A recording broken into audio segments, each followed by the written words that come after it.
What's happening, everybody? Welcome back to day number 3 of the PUBG Mobile Club Open Spring Split Finals here for the Europe West Division. Of course, this event is sponsored by Xiaomi, innovation for everyone. Now, for anybody out there who happens to be a little bit, just waking up, need to rub their eyes, can't see our names down below. My name's Hot Jukes here with Mustache Dave. And Dave, we're already halfway, the finals are done. That's it. We've now officially reached the second half. It's game time, baby. Are you ready? Hey, I'm ready, and I hope these players are ready because 50% done. They got about 8 more games to go in total to truly attempt to acquire and just reach those goals to make their dreams come true here, Hot Jukes. So true. It's so true. It's really crazy just to think about. For everybody that is just tuning in for the first time, let's go ahead and reintroduce all the teams that will be playing today as well as for tomorrow. And after this, that is it. We're going to start off with the left-hand side. We got Hate Gaming EU, for Romanian Men, Panda, Entropiq, Rexpect Esports, GSG Europe, Scrimfarms, and No Limits. And I got to say, this side here, it's stacked. Panda showed up yesterday. I mean, talk about laying down the law. They sure did it. Rexpect Esports, I think, had a really good day at GSG Europe. Scrimfarms, Clown inside of Scrimfarms. We definitely got to keep an eye on him. I mean, I'm definitely looking forward to seeing these teams here on the left perform. Clown just popping off, man. Popping off. Definitely one of those hard carries for Scrimfarms. And then on that right side, Gamers United Nations. They've been making some plays themselves.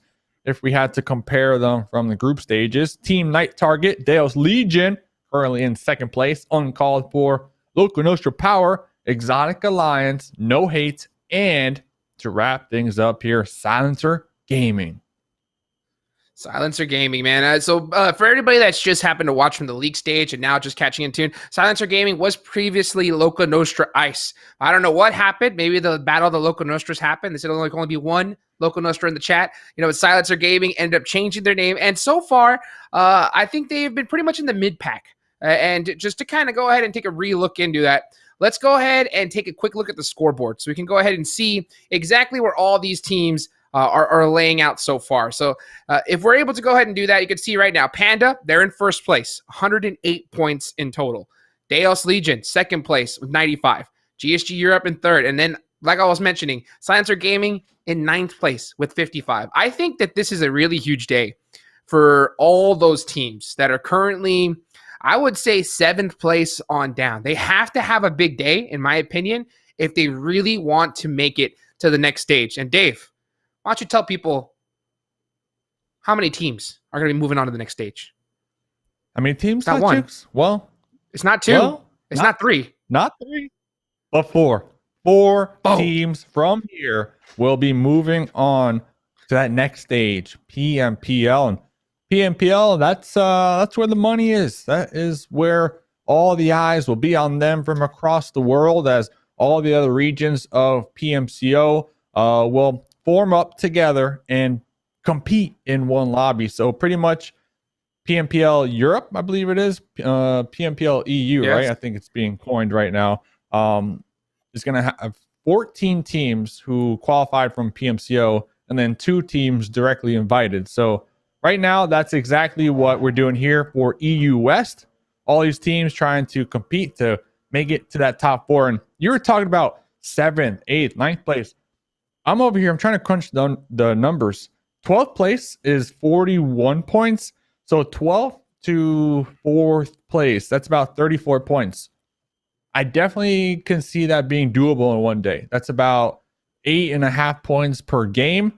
I think it's doable, Hot Jukes. I don't think that's too far-fetched to assume that a team, especially like Entropiq or Hate Gaming, could do in one day. 30 points ain't nothing. I definitely think that point gap can be closed. The only issue is if the top teams keep putting up major points, then that point gap's going to get even bigger. So I think today is that crucial day to have a couple pop-off games to make sure that you catch up so you can be in contention for tomorrow. Because if not, and those teams that are on the top still keep popping off like we've seen so far, I think day number 4, the gap's going to be way too big. So real quick, let's go ahead and do a quick reminder of what the point system is going to look like. So this is how the teams are going to be able to add those points to the total score. First place being 15 points. Second, of course, being 12. Third, 10. All the way down the line, the crucial 8 through 12, 1 point. 13 through 16, 0. And 1 point for every kill. And I said it yesterday, and I'll say it again. If one of these teams want to get out of that hole's not going to be made with placement points. It's going to be made with kill points. That's what I've been saying. What do you think, Dave? Okay. Hey, show me the money. Show me the money, baby. All these teams trying to make it on out of that hole. Well, they got 4 games to go here today. I believe the plane should be gassed up for game number 1. It will be on Erangel. Hopefully, there's enough room on the plane for a ladder or 2 as well, because teams looking to climb on out of this hole here today. Hot Jukes, man, I'm ready. I hope you are ready. And ladies and gentlemen, thanks for tuning on in. Let's start the day. Let's get it. Let's get it going. So we're going to start off here in Erangel. The match, the schedule is the same as it has been every single day. We're starting off here in Erangel, going to move over to Sanhok, then Miramar, and back to Erangel. So 4 matches here today. We got the players loaded up for match number 1, and you can see a nice, beautiful playing path going from the south straight up into Severny. So pretty much all the teams are going to be able to land in all their prospective spots pretty easily. It's a pretty fair playing path to start things off. Should be pretty decent, and a couple teams that I'm going to be paying attention here today, at least the first 2 games. You kind of alluded to it. Those teams looking to climb out of that hole, that slump that they might be in for the time being. And one of those teams in particular, Hate Gaming EU. I know I talked about them for the longest yesterday, and I'm going to keep talking about them here today, because if they do not perform here today, well, I'm probably not going to talk about them tomorrow, because they'll just be no point, because they have 33 points as of right now.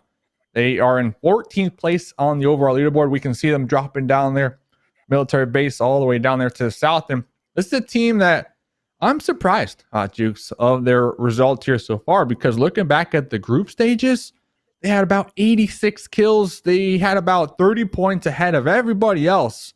But that's group stages, man. Group stages, that was last week. Now we are here, when the pressure is really cranked up, and they might just be folding underneath that pressure here. It's tough. It's tough. You hate to see it. At the same time, this is the day for them to alleviate that pressure. If you want to be able to kind of just say, hey, you know what? We had a couple rough first days, but the third day is the most crucial, in my opinion, for them, because if they do not perform here today, I think it's all over, Dave. I think it's all over. So regardless, if you want to make it into the top 4 and you want to be able to make it to the PUBG Mobile Pro League and you want to put some serious, we like to call in the business, cheddar into your pocket, you got to perform. You got to show up. You got to hit those shots. You got to get them kills, and you got to get them placement points. There's only one way to do it. Only one way to do it. And guess what, Dave? Going out early, that's not the way. Dying early, that's not the way. Yeah, so, I mean, you got to be able to survive. Survive. It's important. Hey, we're here to hopefully show them the way as well, because I know we've been dropping some knowledge bombs over the past couple days, and I actually had a couple players reach out to me and say, hey, Dave, we appreciate those little knowledge bombs that you've been dropping. And that's good, because sometimes I feel like you and I were just over here talking, talking, and it's reassurance, right? That, hey, what we're saying actually makes sense. So, hey, ladies and gentlemen, you're welcome. All right, you're welcome for those knowledge bombs, because at the end of the day, you know what? There's going to be more PMCOs, and there's going to be more opportunities for you out there watching right now to be competing in this for all that money, right? I mean, the ecosystem, the esports ecosystem for PUBG Mobile, they got a huge roadmap, man. And hey, I don't see any end right now for it. So this is the best time. This is the best time to really get involved and try to become a pro player. Shoot, this is the time to do it. Dang right. And that's the thing is, if you're able to make it past this stage, and this is the reason why we stress this so much, because if you're able to make it past this, you get into the Pro League and you do well. You notice how it's in, when it comes to the Pro League, we're going to have 14 teams qualifying from PMCO, 2 invited. Well, guess what? being invited is huge. It really is. The only way that you're going to be able to get that invite status is by performing well in the Pro League. So if you're able to make it past here, make it and do well in the Pro League, not necessarily win it, but if you get second, third place, that pretty much cements you as a professional team in your region. And, coming the next split, you have another chance to come back, and you don't want to have to re-qualify all from the start, because guess what? Next split, you're going to have even more hungry players, more people coming after you. So the fact that they've already made it this far, just a little bit further. You just got to make it a little bit further. You got to make it to that top 4 so you can really start, starting your professional PUBG Mobile Esports career. And as we heard the announcement, $14 million is on the line just this year in PUBG Mobile Esports. So, that's a life-changing amount of money. Wow. What a nice, what was it? A barrel roll. He did a barrel roll right there. Yeah. Do a barrel roll. 5 points. 5 points. Yeah, and for everybody watching right now, that does not, we do not award points for that, but it looks cool. But clout points, definitely earned. Clout points. Definitely 5 earned. clout points. Yes. There you go. Yes, 5 clout points. That is a fact. So, could you imagine if we Romanian men actually gave out points for that? That'd be insane. You know what? I'll send an email later. I want to get our separate leaderboard for those clout points that is going to be decided by the casters and the chat. And then maybe a little prize pool, get some UC, the more clout points you get, the more UC you have. Hey, we are just theory crafting here today. So that was 4 Romanian men currently in 4th place on the overall leaderboard. Daos Legion, 2nd place on the overall leaderboard. So we got 2 teams here from representing Romania, that is. And hey, right now, it looks like all 8 of them are looking to qualify. They can just continue on with what they got cooking in the kitchen here so far. But popping on over, No Hate going to be pulling out of Pachinki. No Limits out there in the distance as well. So it's going to be a very interesting day. Another slow start as players trying to play as safe as possible. Talked to Tudor last night, by the way, from all right. What did Tudor say? It's a very young team. They've only been playing together for about 2 months, and this is interesting. This is where I'm going to bring you in. Past 2 days, they've been playing a lot of Edge, and we've seen the zones. They've been getting yoinked all over the place, and No Hate, they've been just getting scuffed, maximum scuff because of that Edge play strategy. So they're changing it up today, Dukes, and they're going straight center. That's what they told me. Well, let's see if it works out. In my opinion, my honest opinion has changed a lot since I started playing comp to now, and that is, you cannot be a team that is dependent on favorable zones. You just can't. In short form tournaments, yes, if you're a team that happens to get blessed a lot more often, sure, it's helpful. At the same time, though, we've seen all the top squads that have competed across the planet, they still get it done, even when they do not get favorable zones. And you know how they get it done, Dave? Kills, baby. Kills, It's the answer. It's the answer. Every time you look at this guy and ask the question, the answer is kills. And even if you start edging up and you do get yoinked, you have to play together as a team.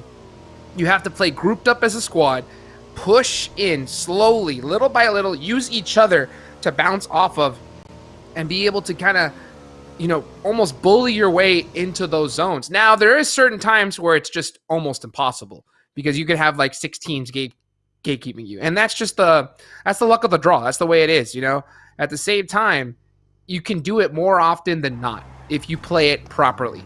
So I think that's something a lot of teams need to really kind of pound in their mind. It's like, don't be a squad that just thinks, oh, I have to get zone every time, because you're not going to get it. You're not going to get those zones. You're going to get yoinked away, but you still got to be able to put up some decent placement points regardless.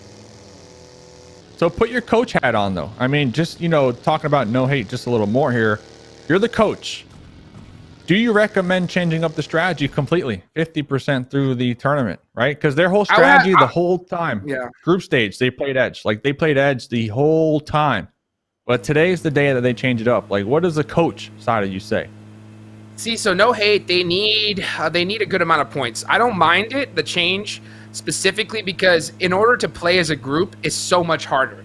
It takes a lot of hours of trusting your team, and like you mentioned, they're a young squad. They haven't been playing too long together, so that's definitely something I think that they'll start growing with age. But one thing I would say is that if you're playing Edge, you also have to realize you may have some very passive teams in PMCO playing Edge as well. So I think that you need to play a lot more aggressive if you're an Edge squad. If no hate happens to perform better when they get those favorable zones only, then maybe going middle may pay off. It may pay off for them. We can see right now, I'm looking at them. They're on that south side near shelter. I'd like them a little bit more on top, but it looks like you guys see Rexpect Esports. This is one of my favorite areas to hold when it comes to this particular zone, especially that shelter a little bit to the more east side of it. Man, you can control a lot of work, especially right where Bardot is. That is a really, really good position. But it really all depends on how you play it, and how you make those movements. You can see right now, this is going to be no hate right here. Looks like they did end up spotting a couple squads. And that's going to be GSG Europe. You can see Untitled really pushed up behind that buggy. Really low health. Going to have to get support from the team. Oh, now they got two members really lit. So I think this is a good opportunity for no hate to start pressing the action. Yeah, I think GSG Europe, they're out of here. I don't think they want any of this. Tomorrow's staying very pushed up, though, trying to buy him some time to get the movement going. Andalito's, heading way far back. And I think they're both going to kind of hold off on this fight for now. Yeah, I'm a little surprised because GSG, we've seen over the last couple of days, very aggressive squad. Very aggressive. I mean, if you take some shots at GSG, they are not going to let you slide. And, this is early on, only about 11 minutes into this game. So if you are looking at no hate, they're changing up the game plan, playing a little more center compared to their edge strat. But we allude to it a lot. We talk about it a lot. You got to change up multiple aspects of the game plan. And right there, they were getting a little aggressive, which they need to do. They need to get a lot of kills to really close that gap. But we saw them. It didn't look like the entire team was committed. Tudor was pushed up by themselves. Meanwhile, their three squad mates were just behind there, lingering around, not really doing much. So I feel like you got to make up your mind. Do you get aggressive? Do you want to go for these early kills, these early fights, or is it 50-50? Some people on your team want to do this. Some people on your team want to do that. You have to come together, make up one decision, and just go with that decision. That's the only way you're going to make it far here. Yeah, I agree. And the hard part is when you're in the game, it's so tough, especially like you mentioned with being with a young team, because you could just, as an IGL, you can just say, hey, I want you guys to do this. And you could hear everybody say, yeah, okay, that's fine. Like, let's do it.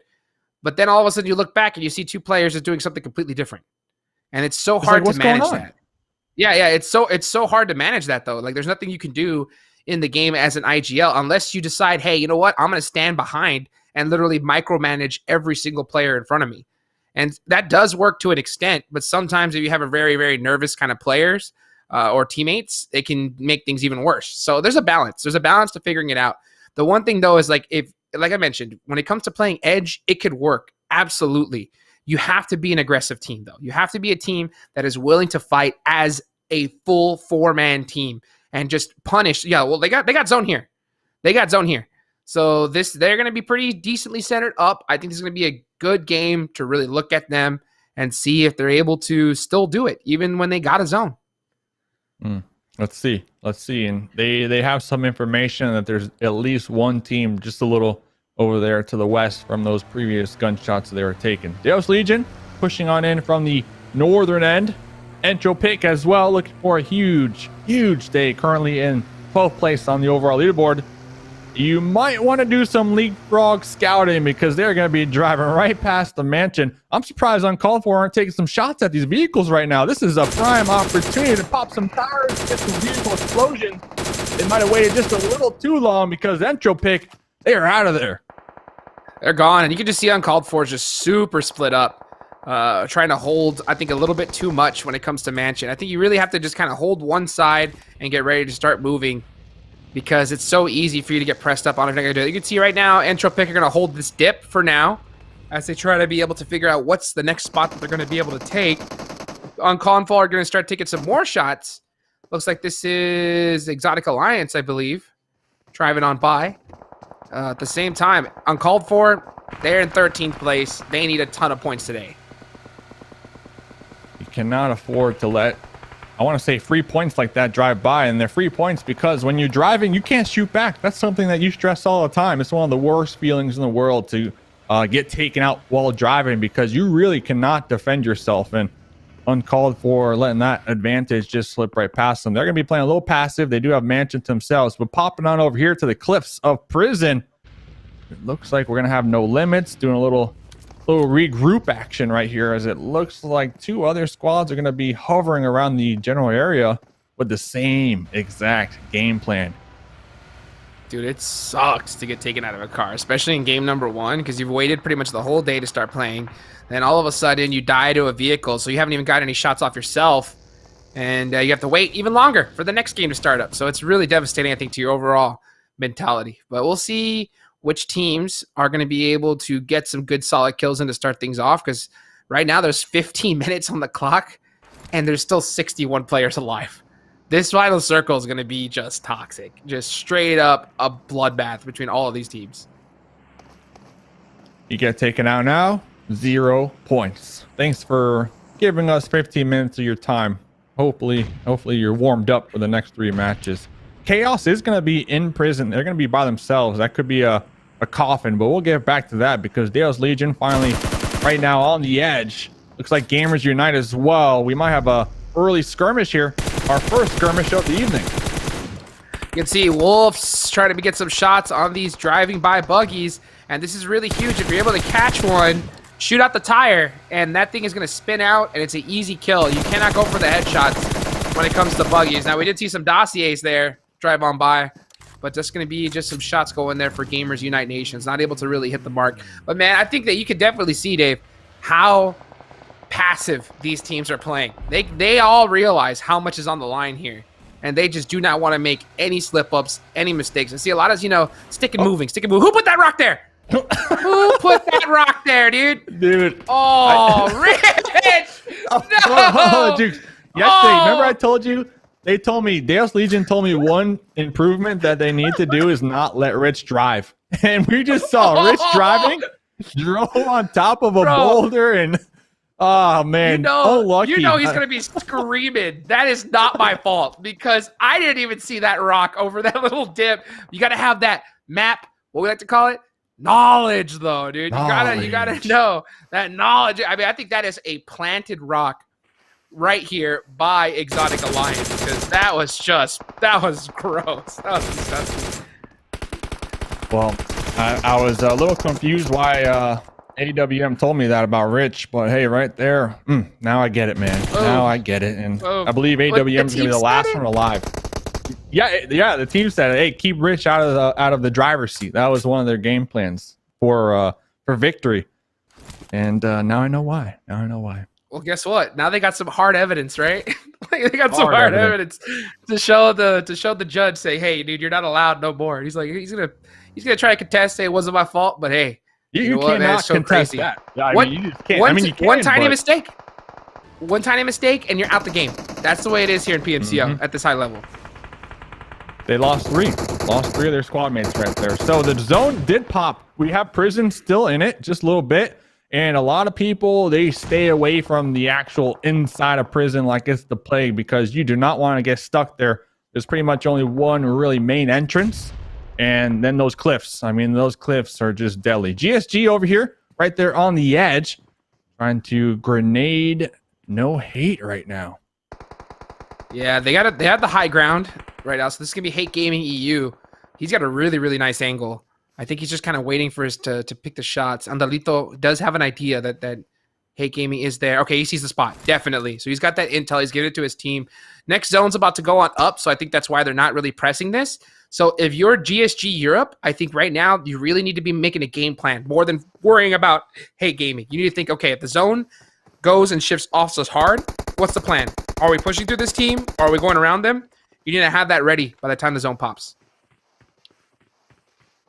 They're going to be crawling right now. Little shimmies. Look at that. Little shimmies in the lumber mill as well. Oh, wow. Okay, so there actually are some squads deciding to utilize Prison. Pandas, we see right there on the north end. It looks like they're getting into a little skirmish with 4 Romanian men. Scrimfarms on the edge to the north. They're trying to third party this one. Next zone's going to pop here. And Prison! Oh, my goodness. Prison? Are you When's kidding the last time me? we saw a prison finish? It's been so long.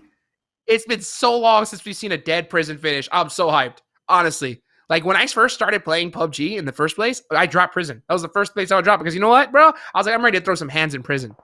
And guess what? We're going to see some hands thrown right now. Let's go. Let's go. A prison finish, so much elevation, so many different angles that you can hold. Not to mention if it lands down, like, in the center of it, that's going to be even more difficult because teams are going to have to push down the mountain and get through there. And there's only one choke point.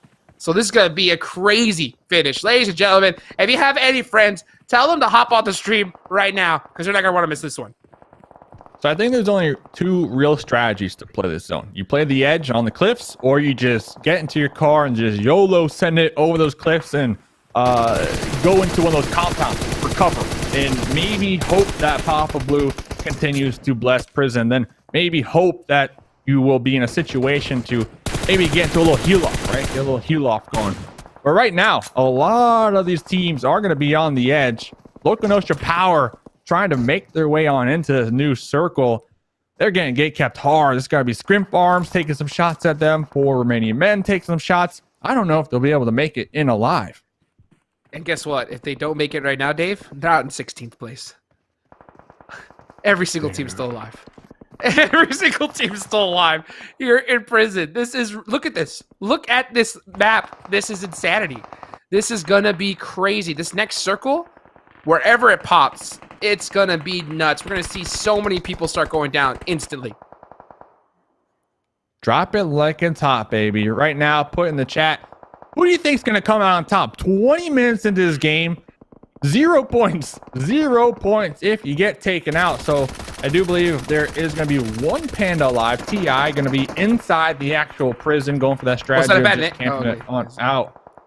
Tossing out some smokes, getting a nice little aerial view. GSG up there, still looking mighty fine. Honestly, Hot Jukes, if I had to like put all my UC on the line, I can't tell you who I think is going to come out on top. I mean, this is just insane. It's going to be a coin flip. I think GSG, you know, over there by Big Ol' Rock, that's going to be really strong. That's going to be a strong position for them. They're going to have a big opportunity to gatekeep a lot of teams, most likely. So I think they have a really solid position overall. At the same time, though, if the zone just hard shifts in any direction, it's going to be really devastating for the team. So finally, 1 team is taken out. We still got 15 left here. You can see some nice shots from Exotic Alliance. Zombie shooting through the smoke. Oh, okay, you said the right little... One of the smokes did dissipate. Gotta have to do some crazy flick shots, though, because it is just Snake City over here on the east side of prison. And Dave, look where the next zone has headed.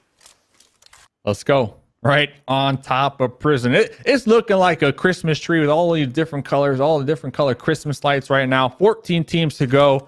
We're going to snap our fingers once when the blue zone starts to close on in, and I guarantee you we are going to lose at least half of the lobby as all of these snakes now just trying to crawl their way on into this new zone. They're going to be spotting out each other left and right. There is nowhere safe to go right here. Godzilla behind this boulder. Needs to be careful. Needs to be careful. Got a grenade cooking right here. Nightmare pulling up from behind as well. Dude. Send it. Oh, he's off the hill.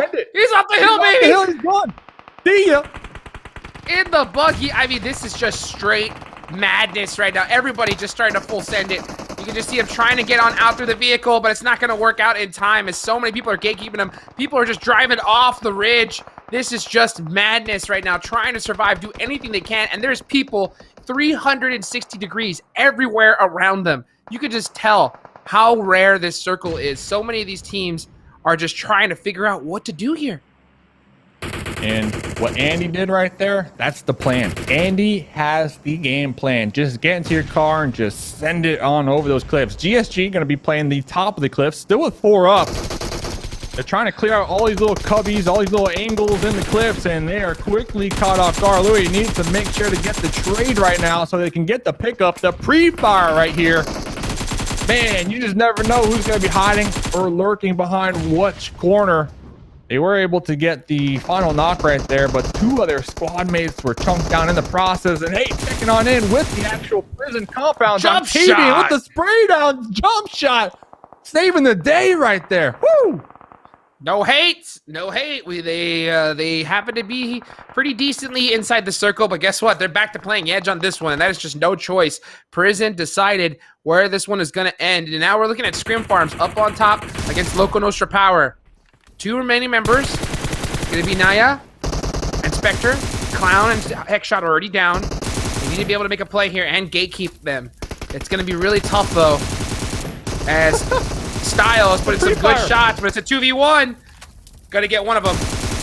He needs his teammate to come help him right now. And his teammate is way back there behind that dip. This is, yesterday we had Drone City. Today is Pre-Fire City. Everybody just trying to survive, trying to connect their shots. ALG trying to connect these grenades. Toss just a little short right there. Style 77 crawling, screaming for the pickup, but I do not believe it will be able to happen. That one grenade able to take him out.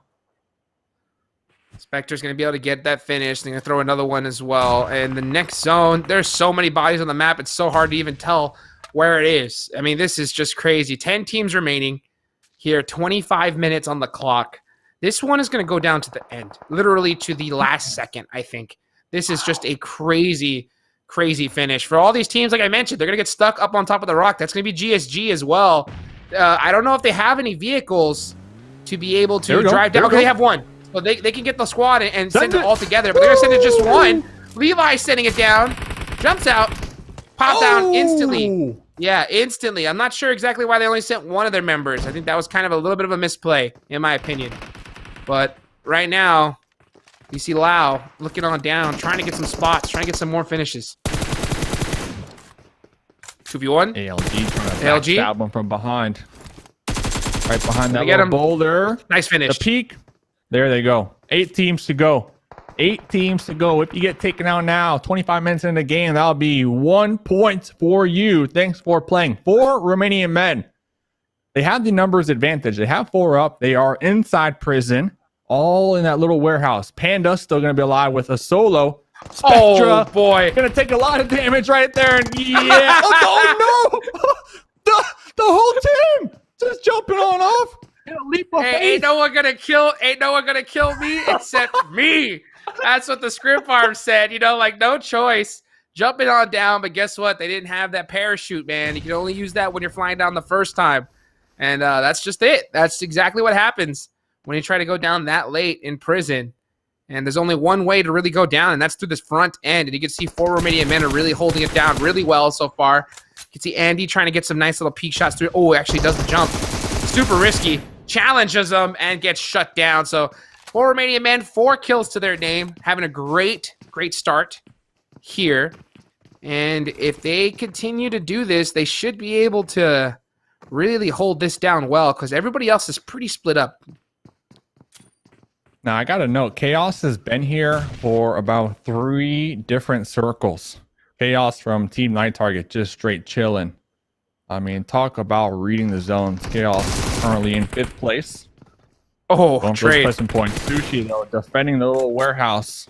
Entropiq, though, looking to close the gap. They got 4 up. They have these smokes. They're creating a little smoke barrier so that they can get a very close to 4 remaining men within grenade range here. They need to be careful, though, because I see Chaos on top of that roof. Chaos might want a third party this now. 100%. This is Death Valley. It's so hard to cross here. Chaos is going to get one of the members from Entropiq. It looks like it's just going to be Sands that's going to be able to make it across. But by this moment, by this time, 4 Romanian men are already all up. They're already pretty much reset here. Backfire with that Scar. Going to have to make a play.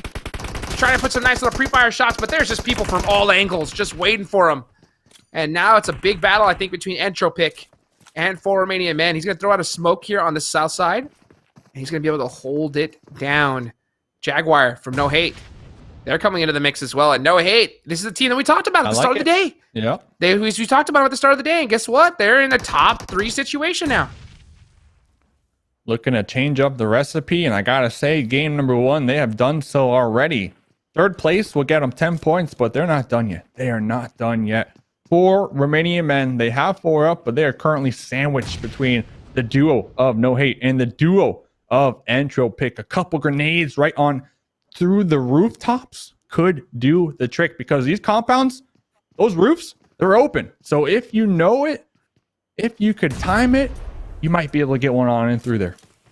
Sure can. You sure can. But how much kit do you have left after this crazy fight? And there's still, I mean, it was technically a 4v4 situation, but it looks like one of the members from No Hate wasn't able to make it across that broken wall. So he was taken out to the blue zone. And Jaguar, ooh, is really hurt after that one.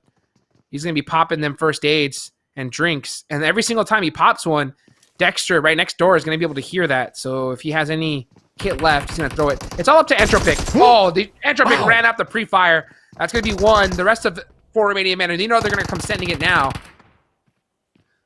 Sands is just holding this angle. Jaguar is holding the other. But this blue zone is starting to really pinch both of these members. Dexter is going to get the finish onto that No Hate member, so now they're going for the last one. Here comes Sands in a 3v1. Not going to be enough. 4 Romanian men are going to win the first match of the evening. And you can see that's going to be 8 kills. 8 kills with a chicken dinner. Entropiq ending up in second place. No Hate ending up in third, but having 6 kills. So I think that this is a really good game for them regardless. Yeah, and I got to give it to 4 Romanian men. They were the only team to fully commit to prison. We saw a lot of teams there. They sent maybe 2 of their players, maybe 1 of their players to prison. So a lot of hesitation on whether you want to stay on the cliffs or jump off the cliff. I mean, we saw from Scrimfarms what jumping off the cliff does. That's why it's so important to also have a vehicle. But 4 Romanian men, if I'm not mistaken, they fought the Pandas for their position, and then since then they just held it down and the zones kept favoring them. So 4 Romanian men, heads up play right there to commit to something. That's my point. 4 Romanian men were the only team, the only squad to fully commit to prison. Meanwhile, everybody else was kind of 50-50, and we see right there they had the whole team up at the end. Yes, they got knocked a couple times throughout that, but they made sure to continue to get their squad mates up time and time again. This squad, they're on a roll, and to get the first chicken dinner of the PMCO Finals as well, that's big for them. I mean, that's big for them. Big, yeah, because prior to this game, I believe that they had a total of, they were in 4th place. They were in 4th place, and I can understand why we saw so much hesitation come from a lot of the other squads, because when it comes to prison, if that zone shifts back up top, then there's just no way they're going to make it through. There's no way they're going to make it out of that dip. There's only 2 places they can go, and they're all covered. So 4 Romanian men, still, since they were in 4th place, I think that they could afford to make that bet. Like, hey, let's just center up, get some decent points on the board. If we get zone, we win this game. If we don't, we're going to have some points regardless. And they just showed that, guess what? That bet they made was the right one, because they're going to end up with the big chicken dinner here in match number 1 of day number 3. So, ladies and gentlemen, we got 3 more matches left to go. Don't go anywhere. We'll be back after this short break.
Welcome back, everybody, to the PUBG Mobile Club Open Spring Split EUS, sponsored by Xiaomi, innovation for everyone. So we're back here. We already had one match in the books, 3 more left to go. And next we got coming up, it's going to be Sanhok. So that's going to definitely mix things up for a lot of these teams. Now, we did see some movements. We see some movements. Why don't we go straight to it, Dave?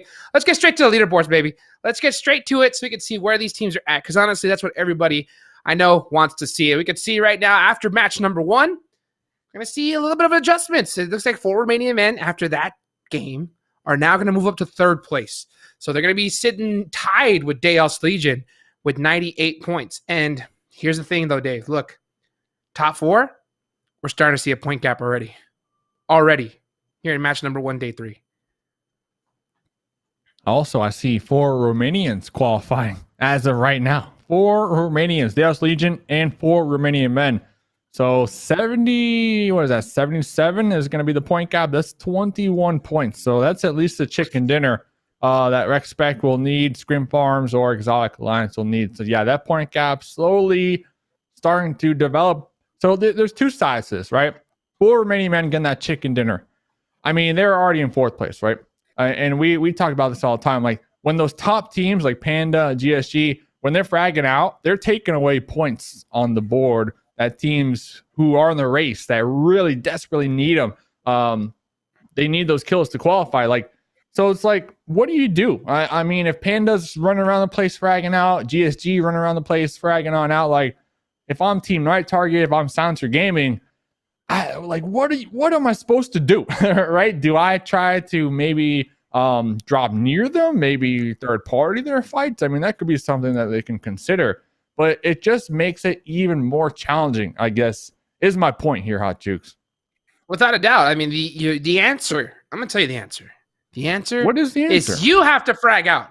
You have to frag out. That's the only answer. That's really the only way to do it, because I think all these teams really need to realize that we're not going to be able to catch up to these squads without kills.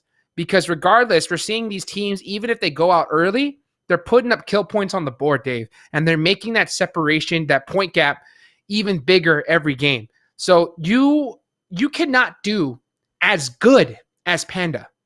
You cannot do as good as Daos Legion. If you want to catch up to them, you have to do better.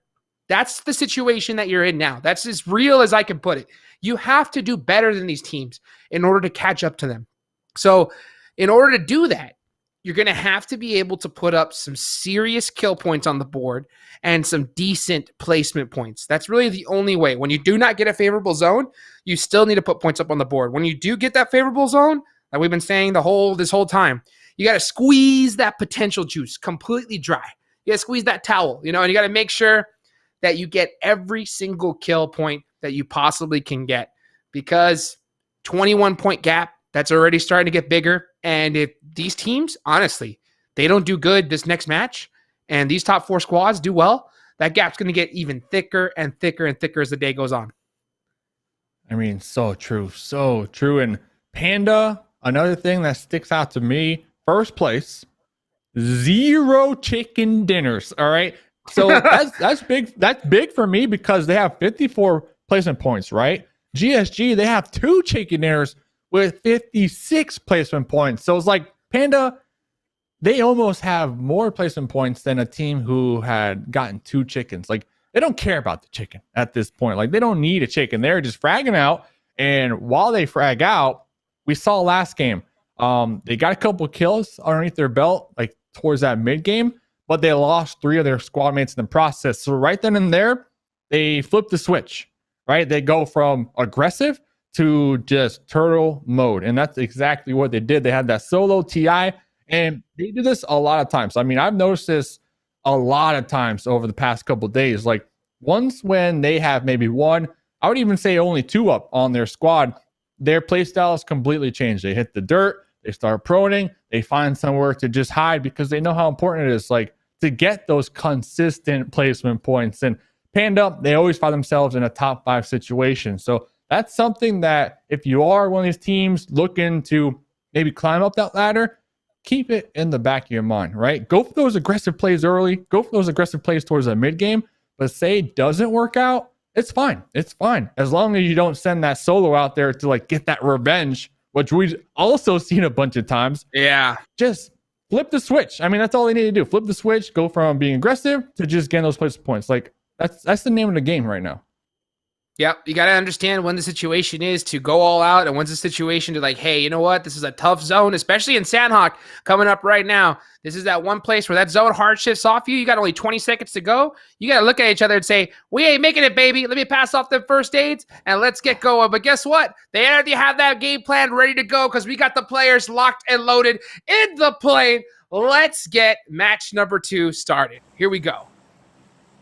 Let's go. This is going to be the second to last Sanhok game of the PMCO Finals. So if you are a fan of Sanhok, get that popcorn ready because this is the game that you've been waiting for all day long. So I believe it was day 1 and 2 of day 1. High 10 was contested. We had 2 squads drop in there. Yesterday it was free and clear. Yesterday as well, we saw Hate Gaming EU. They had those cliffs. They had them where they are now. They had them the whole game. And the final zone actually ended near those cliffs. And we were talking about like, man, what are they doing? They need to be grouping up. They need to be taking advantage of this. They didn't. They didn't. But today they'll have their second chance. We might see the zone favor them once again. Okay, next first zone's going to go on up to the north. So it could shift still into their direction. I think this is probably one of their more favorable zones, considering that it's going to be most likely a circle that is heading into that main island. But still, they need to be able to put up some massive points. And this is what I was talking about. Like, you look at Panda, and let's talk about like Team 8, which is like no hate. They have some catching up to do still. But you got to remember, like Panda, not just their difference in just pure placement points. They have 33 more kills than the 8th place team. I mean, at the end of the day, you have to really look at it. Which teams are going to make it into the Pro League? And these squads that are putting up massive kill numbers and decent placement points, those are going to be the ones to do it. So you have to replicate that. You have to do that. You can't just depend on getting zone favored every single time, because this is only at this stage, Dave, and we've seen coming up in the Pro League, that skill cap is going to get even harder. You're going to be dealing with more squads that are just nothing but kill hungry animals. And then once you get to PMGC, that's where you start going against the best on the planet. So you got to be able to prepare yourself for that, and you got to just be ready to frag out no matter what the situation is. And we saw right there, Panda, they're going to be on the east side near Camp Bravo. They should be able to get some solid loot and just play their game. And that is frag out, because I have to assume a lot of teams are going to be using that east side to rotate into circle number 1. So they are already looking good in my books. And hey, we just saw right there, Silencer Gaming. Silencer Gaming. They used to be known as LakoNostra ICE. They changed their name here for the finals. And talking to Gold Touch, they're telling me the team was just a group of friends that came together. They signed up for PMCO and they qualified. They qualified to make it here to the finals. So Gold Touch promised me, Dave, today, Dave, we're going to play aggressive with no fear at all. Now, game number 1, Prison. The zones, okay, I get it. I get it. You really can't play with no fear, right? But that's just unlucky, right? I mean, no one could really play their game plan with that zone. I mean, we saw a couple players just kind of YOLO send in, trying to survive. But hey, Sanhok, this is a game. Gold Touch, if you're listening, show me what you're made out of. Give me what you told me you were going to give us, and that is aggressive, no fear plays. Because you know what? At the end of the day, Silencer Gaming, they're trying to make their dreams come true out here, and that's to qualify. That's what they told me. Okay, well, they're in 11th place so far, so they could definitely still do it, but they have to do it in these next 3 matches. That's for sure. Match number 1, definitely kind of like a screwball kind of zone. I mean, prison endings are just so chaotic.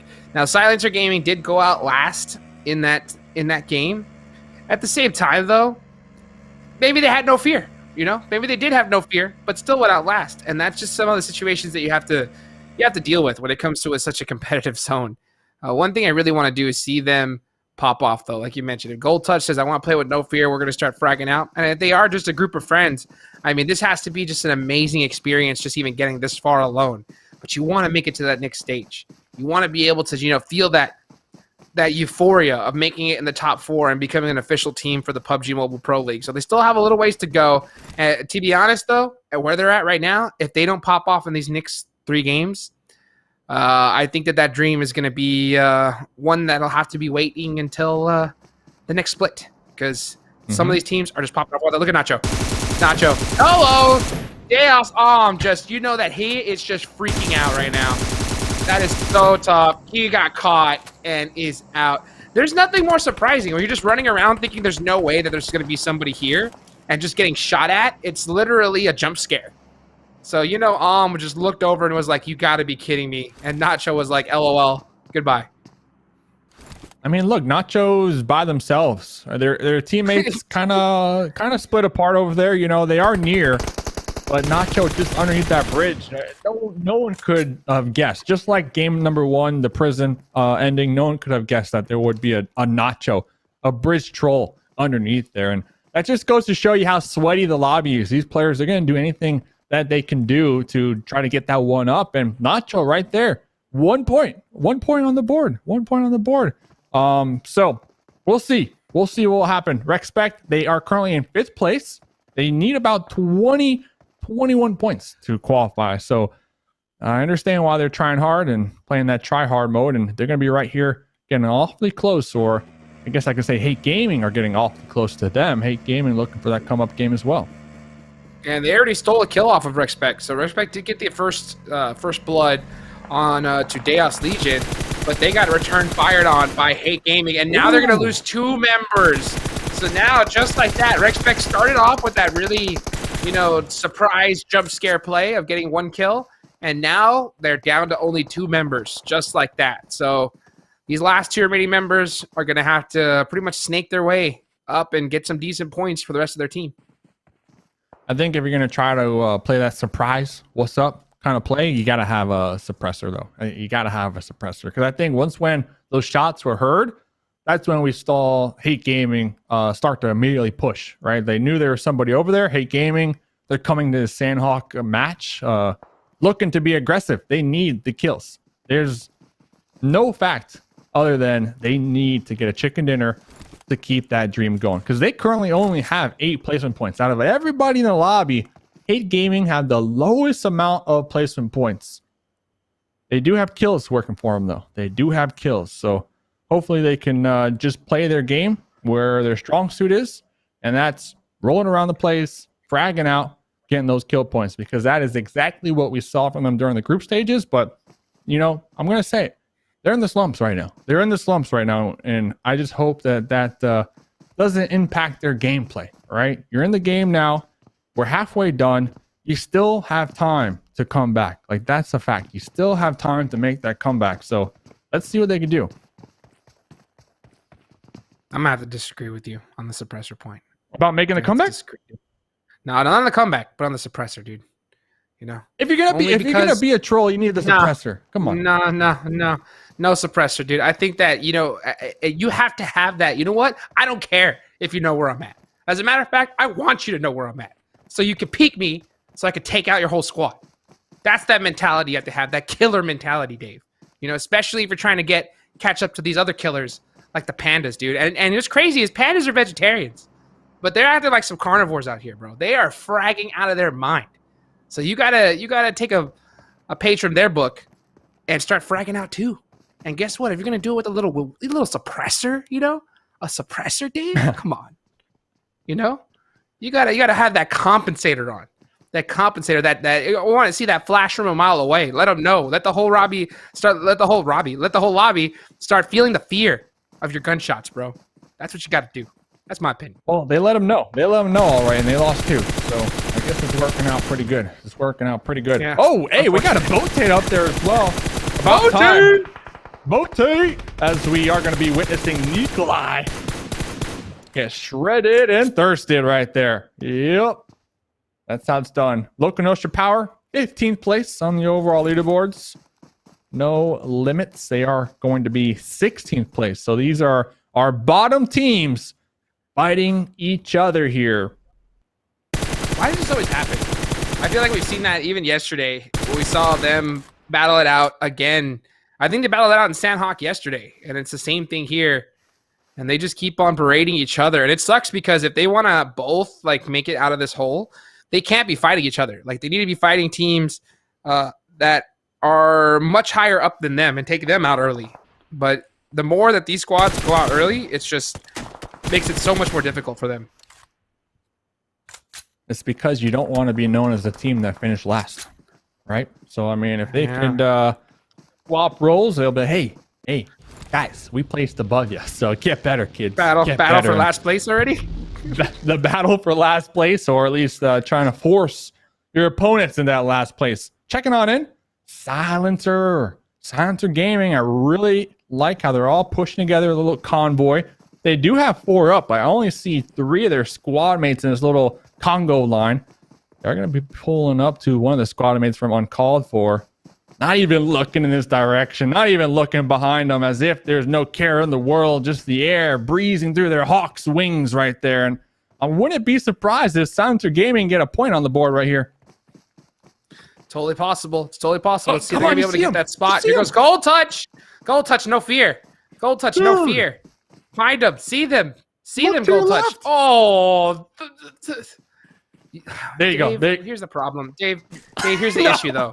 Here's the problem, man. You know, like, look, I was before, you know, even me becoming a competitive PUBG mobile player, I was taught at a very young age that you gotta look both ways when you cross the street. Okay? Gold Touch only looked right, bro. He only looked right and straight. I mean, yeah, he hadn't crossed the street yet, but you gotta be there in advance, dude. Gotta be there in advance. You ever been to or maybe New York? that's the no fear. Look, you don't even look. New York. That's what I'm saying. Yeah, maybe it's the no fear. Maybe it's because he has. Maybe it's because he has no fear, like you mentioned. You know, no fear. Doesn't have to look both ways. Just look straight ahead. But it looks like they are going to get 1 kill. Yeah, on to Karma. So that's going to be 1 point. Good start. I would like to see them to continue to play together, play tight, and really start catching up to some of these teams. And you're going to have to. And Sanhok, in my opinion, this is the map to do it. This is a map where you can end with a chicken dinner and 15 kills. Easy peasy. So I think there's only this Sanhok and tomorrow Sanhok. So this is pretty much almost one of your last chances in Sanhok to be able to have that kind of pop off game. So utilize it to its full potential. Get it done. Get her done. We saw Tixie right there with your rescue helicopter. And hey, those shots, they will alert Uncalled For. So Uncalled For, they were not looking behind them, but those shots are going to alert them and let them know, okay, we got a team behind us. Beg for Mercy was definitely one of these standout players yesterday for Exotic Alliance. They were popping off. I believe they had 1 game with 8 kills. Beg for Mercy, that snake in the grass, catching Simple off guard. Rex is going to be the last one alive right now in their little buggy, just trying to survive. Next zone does close on up. We do still have some water in play. And Rex is just straight up sending it right now, just trying to survive. And it is going to be a challenge as we still have 15 other teams alive besides them. Yo, this next zone is a 50-50. It is a coin toss on wherever the next circle is going to go. So this is toxic, to be honest. This is so difficult for these teams to decide. They have to just pick one side and hope for the best. The zone goes their way. Because if it doesn't, the problem with Sanhok is the zone timing it's ridiculous here. Faster than anywhere else. When that zone pops, and if you guys happen to be watching, keep an eye on that clock. Once you see that zone change, you have less than a minute. Less than a minute to run to the next circle. And that is just, you have to full send it. You have to run almost the second the zone pops. But how are you supposed to run when you're getting gate kept by so many teams? So tough. It's so tough. And it's going to be even harder for No Hate, who had a good game number 1. And now it is up to Octavian to save his whole team. He has to save his squad. And he's surrounded. He's pinched really hard. They both have really good angles on him. He's at a massive disadvantage. If Octavian wins this, clutch badge. Instant clutch badge. If he wins this. That's a hard nade to throw. Oh, that almost did it. He gets 1. No way. Can he do it? 1v1. But there's more people coming. There's more people coming for third parties. Octavian's in so much trouble. He hears those different bikes. He doesn't realize that that's a different team. He sees Wolves down there, and it's going to be too late. It's going to be too late. Yeah, just too much intel for the brain to process, you know, like that's so hard in that pressure situation. You hear other buggies, you think you don't know if that's part of the same team or not. And he kind of got caught in a tough spot there. And that could have went both ways. Yeah, great effort. And I believe No Hate was the squad with that boat tape that we were talking about right there. But that could have went both ways because Wolf, they were so far away from their squad mates that Octavian definitely had that window to get those thirst onto 3 of their squad mates because Wolf was trying to play that off angle. And although it did come out on top at the end, I would even say extremely risky play, especially with how many teams are still alive. So they should be able to get the pick up here. And going back to a squad that definitely has the prime advantage considering the 50-50 zone that we saw. Hate Gaming currently going to be finding themselves in a little standoff. And popping back on over here, though, Gamers Unite Nations, 5 kills so far, and they're playing Gatekeep right over here. Gamers Unite Nations, they always tend to have like some random pop-off games. Like they'll have like a couple games where they just go absolutely insane and then kind of go out early. So a little bit inconsistent, but this could be that game for them to really get some big points on the board. Gotta have that 6x spray on point. Oh, you know Herbs wants those shots back. That's a tough miss there. He's gonna get him though. Oh, one more bullet. That's all it takes. And that's the one. There he goes. Had to switch to single tapping it. Was able to get that confirmed. So that's going to be 6 kills from them. 13 teams remaining. So right now, if I look at the leaderboards, Gamers Unite Nations are in 9th place with 62. Zone. Hate Gaming. I guarantee you, that's what I heard. Hate Gaming. That is the sound. Hate Gaming. That is the sound all the other teams made. You're right. Hate Gaming made the same sound, but it was the sound of excitement. You know, Hate Gaming was like, it's all us, baby. Let's go. Sure to keep Scrimfarms out, though. They need to make sure to stand their ground. Yesterday, we saw Hate Gaming. They were so split apart, they weren't able to provide that cover fire for each other. They need to make sure, stand your ground. Do not allow Scrimfarms in. Do not. That is your key to victory, especially with Daos Legion up there to the north, who are also going to be gatekeeping all those teams trying to make it on in from that east side. So this is a huge game for Hate Gaming, and they need it. They need it bad. Jukes. This is the second time. This is the second time we see them back-to-back Sanhoks where they had a huge advantage when it comes to this zone. So they cannot waste this opportunity like unfortunately they did yesterday. They got to pop off here. And you can see the urgency from the rest of the squads. The zone, Dave, it's already closing. It's already closing. That's it. When I said that there was less than a minute, when that zone pops, it's less than a minute. So the rest of these teams, they're going to have to get a move on it instantly. And you can see the urgency from all these squads.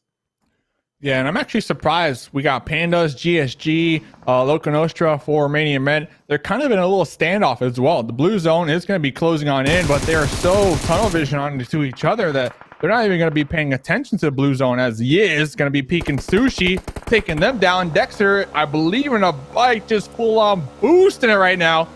Going to be driving right past Wolf, give him a nice little honk, nice little wave. Beep, beep.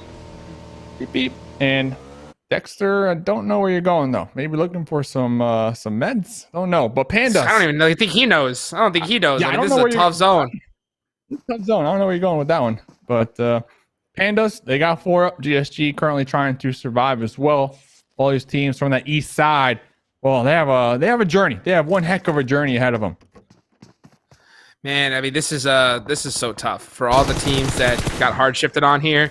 Yeah, like it's so hard. Like you have to start sending it into this next circle. But like I mentioned, how are you supposed to do it when you got so many teams gatekeeping you, and kill points are so valuable that you're gonna see some teams prioritize those kills over that. And look at this. Look how far the rest of a lot of these teams and players are still in the blue zone. They're not making it out. There's no way they make it in from there. So those guys, they're dead. Now you got to focus on the next circle. And they might as well just fight each other, right? Like they might as well just fight each other. Yeah. I mean, this is our first and second place team too. When you talked about it earlier, you said how at some point you have to realize your situation and go for placement. I guarantee you, if I'm in this game and I see these hardships, I'm like, we're not making it into the circle, boys. Let's pass off all the heals to one person just in case, so he can just start getting some placement and have the other 3 push up and hope for the best. Because that's really what you have to do here. Because look at this. Look how many people, how many teams, how many players you have in the water just trying to make plays here. Look at Poppy getting a nice knock. Adding some more points to his total. Scuba Steves. Oh, it got shut down in return, though. Yeah, He's all over.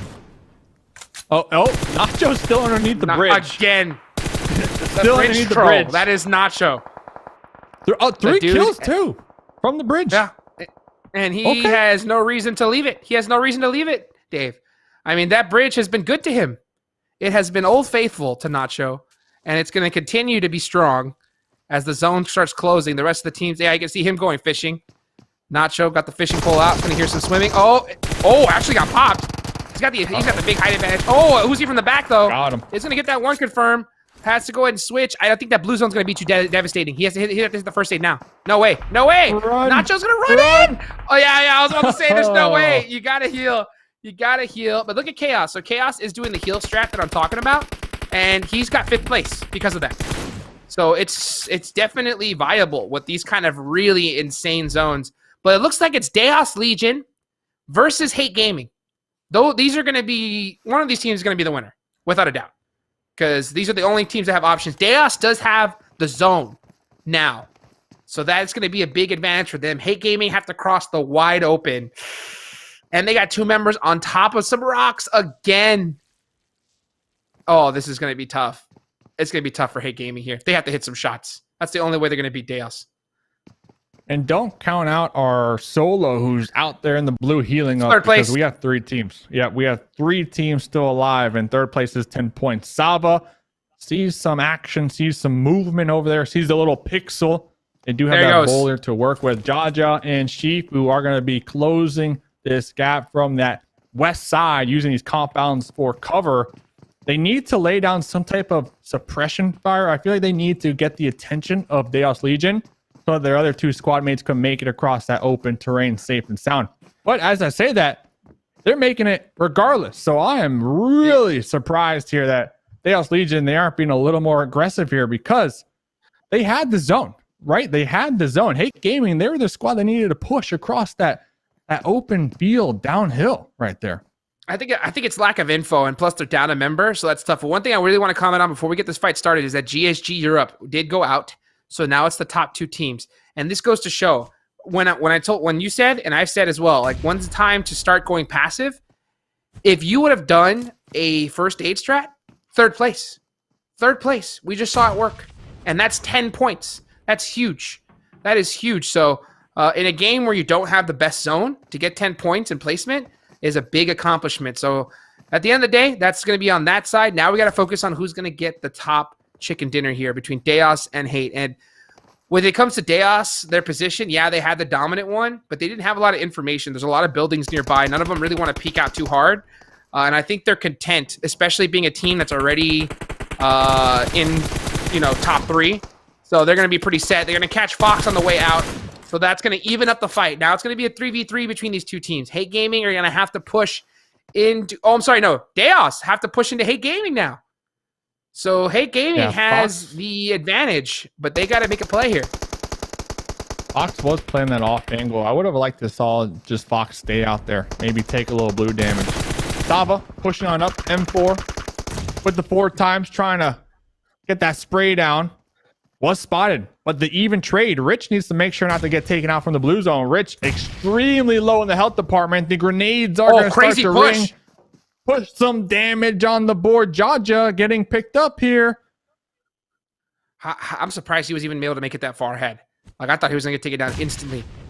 That's pretty insane. So, what a nade from Rich. That's a big one. That's even up the fight to 2v2 now. Vasi was able to push up. Jump shots coming on out. Not going to be enough. Vasi's going to shut him down. So now Slick has to make a play 2v1. He's going to catch the 1, but not going to be enough to get the 2. So Daos Legion, out of position, are able to steal the chicken dinner away from Hate Gaming EU. Regardless, Hate Gaming EU got 2nd place. So the difference is really, honestly, actually, it's 5 points. It's a 5-point difference because if Hate Gaming won that, they would have got the 2 kills and the extra placement, which is a 3 point. So I really want to kind of keep that in my head because what happens if Hate Gaming do not make it by 5 points? That's the crazy part. Every single point matters so much. And that's just something I think you have to think about. You got to think about going forward. Still, big improvement though. Big improvement if we were That's to true. compare Hate Gaming to yesterday's Sanhok, where they kind of just let that dub slip through their fingers. But this time around, they took their advantage. They made sure to do what we mentioned, take out Scrimfarm. They did that, and then from there, they just kept pushing and showing up. They had 4 up at the end as well. They had the numbers, but Fox forced to run across that zone, and they're spotted. Rich though. Rich, we were kind of joking about Rich, game 1 running into that rock, and I'm going to say getting their squad killed, because after Rich ran into that rock, they drew some cover fire and some fire themselves, and they lost 2 of their squad mates. But Rich, with the winning play right there, the final blow to make sure to get that chicken dinner, Rich is like, all right, you guys, you might not let me drive, but you will let me get the final kill, get that winner chicken dinner. And that's going to be another win for them as well. So we're starting to see that gap that we're talking about get bigger and bigger every single game, which makes it even more harder for teams on the hunt trying to close that gap. Every single time you see one of the top 4 teams perform really well, that gap's just going to get thicker and thicker and thicker. For all the teams below, they need to hope that those top 4 squads throw and they do good. That's how you're going to be able to catch up. It's either that, or if they don't throw, you can't do good. You need to do great. You need to do insane in order to catch up to them. So there's still 2 matches left to go. I'm really looking forward to seeing what the leaderboards are going to look like, because I think we're going to definitely see some adjustments from the last game. So, ladies and gentlemen, hope you've enjoyed the watch so far. We'll catch you right back after this break.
What's happening, everybody? Welcome back to the PUBG Mobile Club Open Spring Split EUS, sponsored by Xiaomi. Innovation for everyone. So 2 games are down. Match number 3 is about to be underway, and we're going to be heading to the desert that is Miramar. So we're going to keep on mentioning this over and over, Dave. I'm sure that you can pretty much be on my side when it comes to this, of just how important it is to make it into top 4. So to be honest, I'm going to be a little extra brutal on some of these squads. I'm going to be very, very upfront because I know what happens if you do make it and all the potential, the life-changing amount of opportunities that you have if you can. So that's why I want to be as real as possible for some of these teams and not kind of, I'm not going to sugarcoat it because this is the start. This is the start for a lot of these squads.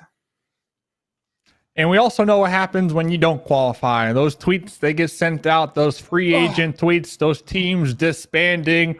Hey, it is what it is. I mean, if you don't qualify with your current team and you want to continue pushing forward, you only got 2 options. And that's to send it back to the drawing board with your current team, try to improve as a unit, or say, hey, fellas, I just do a sticky note. See you later. See you later. I'm going free agent. I'm going to find myself a better team. I don't need you. And we've seen that a lot of times. I mean, that's just the name of the game. So honestly, if you are one of these players that I'm talking about that might be looking to be a free agent and you already might have counted your team out, like, we're not going to make it. I still think it's a good time for you as an individual to get into these games and start popping off, fragging out, and making a name for yourself. Bro, pop off big time. I mean, we've seen before squads in PMCO, players in PMCO that didn't make it. We've seen teams that have qualified in PMPL pick them up. Like literally say, hey, guess what? We need a 4th member. We saw you frag out in PMCO. Why don't you come and play with us? So that way you can go ahead and get an opportunity here. So in order to get that chance, though, you gotta use this as your talent show. This is your audition for a lot of these squads if you do not make it. But at the same time, I know you want to. So let's go ahead and take a look at the leaderboards so we can see where all the teams are standing after match number 2. Daos Legion, first place now. I mean, look at this. I mean, we're starting to see the top 4 mix up like crazy. And another thing too, though, Dave, is what really matters, 4th versus 5th place. And you look at Rexpect Esports, 21 points. The gap's the same, Dave. The gap's the same. This is what I was talking about. This is what I was talking about earlier on. This is what I've been saying all day. This is why I've been stressing it. Look at that. The same gap. They're consistent with making sure to have the consistent amount of points needed to qualify. I respect it. I respect that. And I mentioned at the top of the show that 4th place, those teams looking to close that gap, get that ladder. I think I compared it to the team in 12th place. And if I don't mistake it, I think I said around 30 points was the gap between 4th and 12th. Now it's going to be 44 points. So not only is that gap between 4th place and 5th starting to develop, well, the gap pretty much between 4th place and everybody else is also increasing as the top teams, they're just soaking up all the points, man. They're just the point sponges right now in the lobby for the most part. And you saw Hate Gaming EU had a great 2nd place finish. So they moved up a little bit to 13th with 56 points. But I mean, what is that? 50 points difference? So they're going to have some pop-off games. They're going to need to do it here in match number 3, which is Miramar. And this match is almost underway, Dave. It's almost underway already. So these squads better be locked. They better be loaded. And they be ready to frag out because they cannot do as good as the top 4 teams. You have to do better. So let's go ahead and see if any of these teams are going to be able to do it as we get match number 3 started. Let's go. Ladies and gentlemen, the second to last Miramar game of the PMCO Finals for West Europe.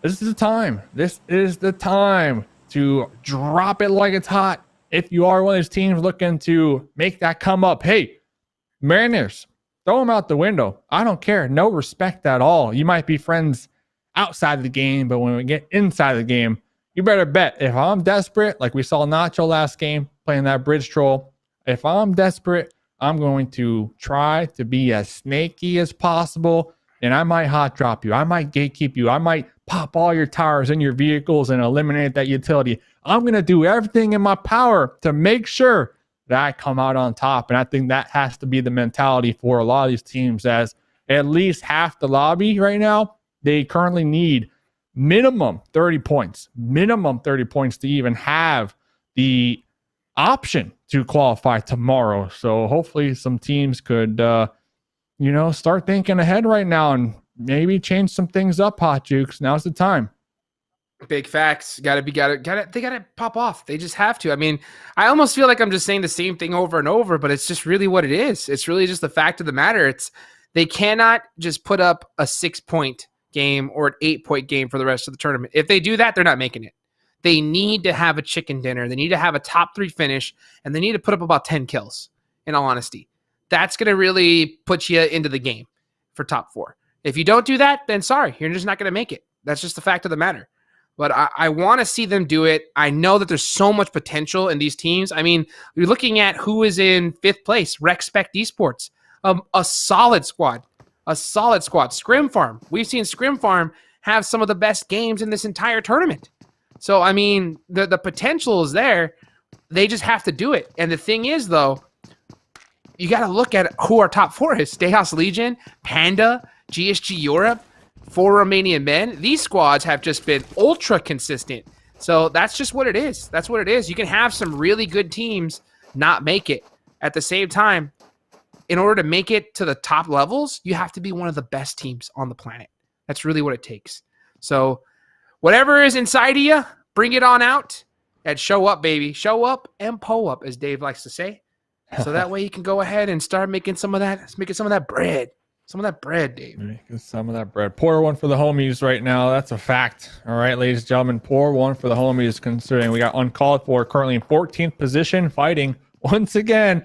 No limits, 16th position. These bottom teams, man, they are just magnets. They attract each other like a fly to a light.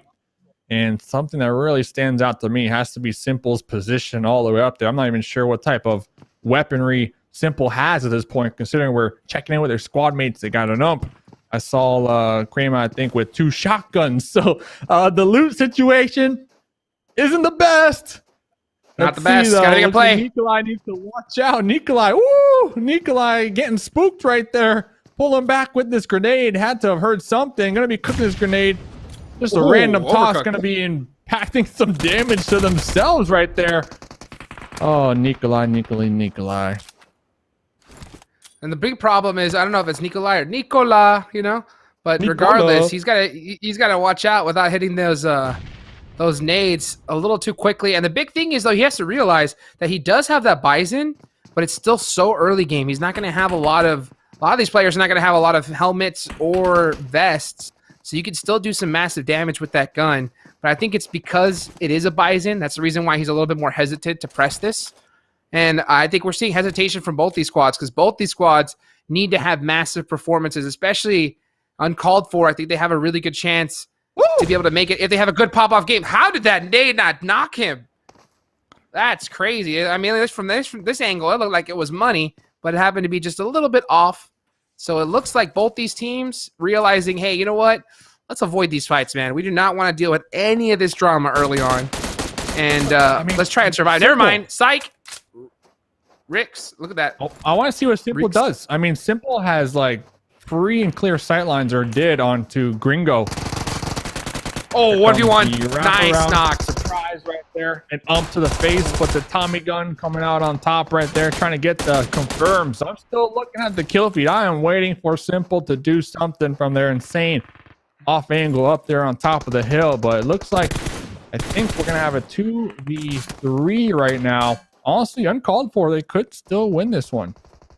They definitely can, and that's just so crazy. Is like he was able to get that return knock, but it was 1 second too late. And 1 second too late, your teammates thirsted. And that's exactly what happened. So that just goes to show you like how tight, how on point you have to be in order to save your teammate in those kind of situations.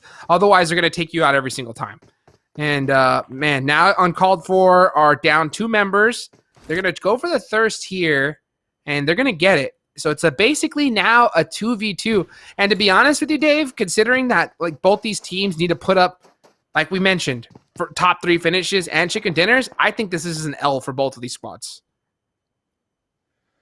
I really do. Simple was up there on top of the mountain doing some finger painting while their squad mates were getting shredded. So I'm just saying, man. I'm just saying. So let's see. Simple, you got to make the comeback right now. You got to redeem yourself in my eyes.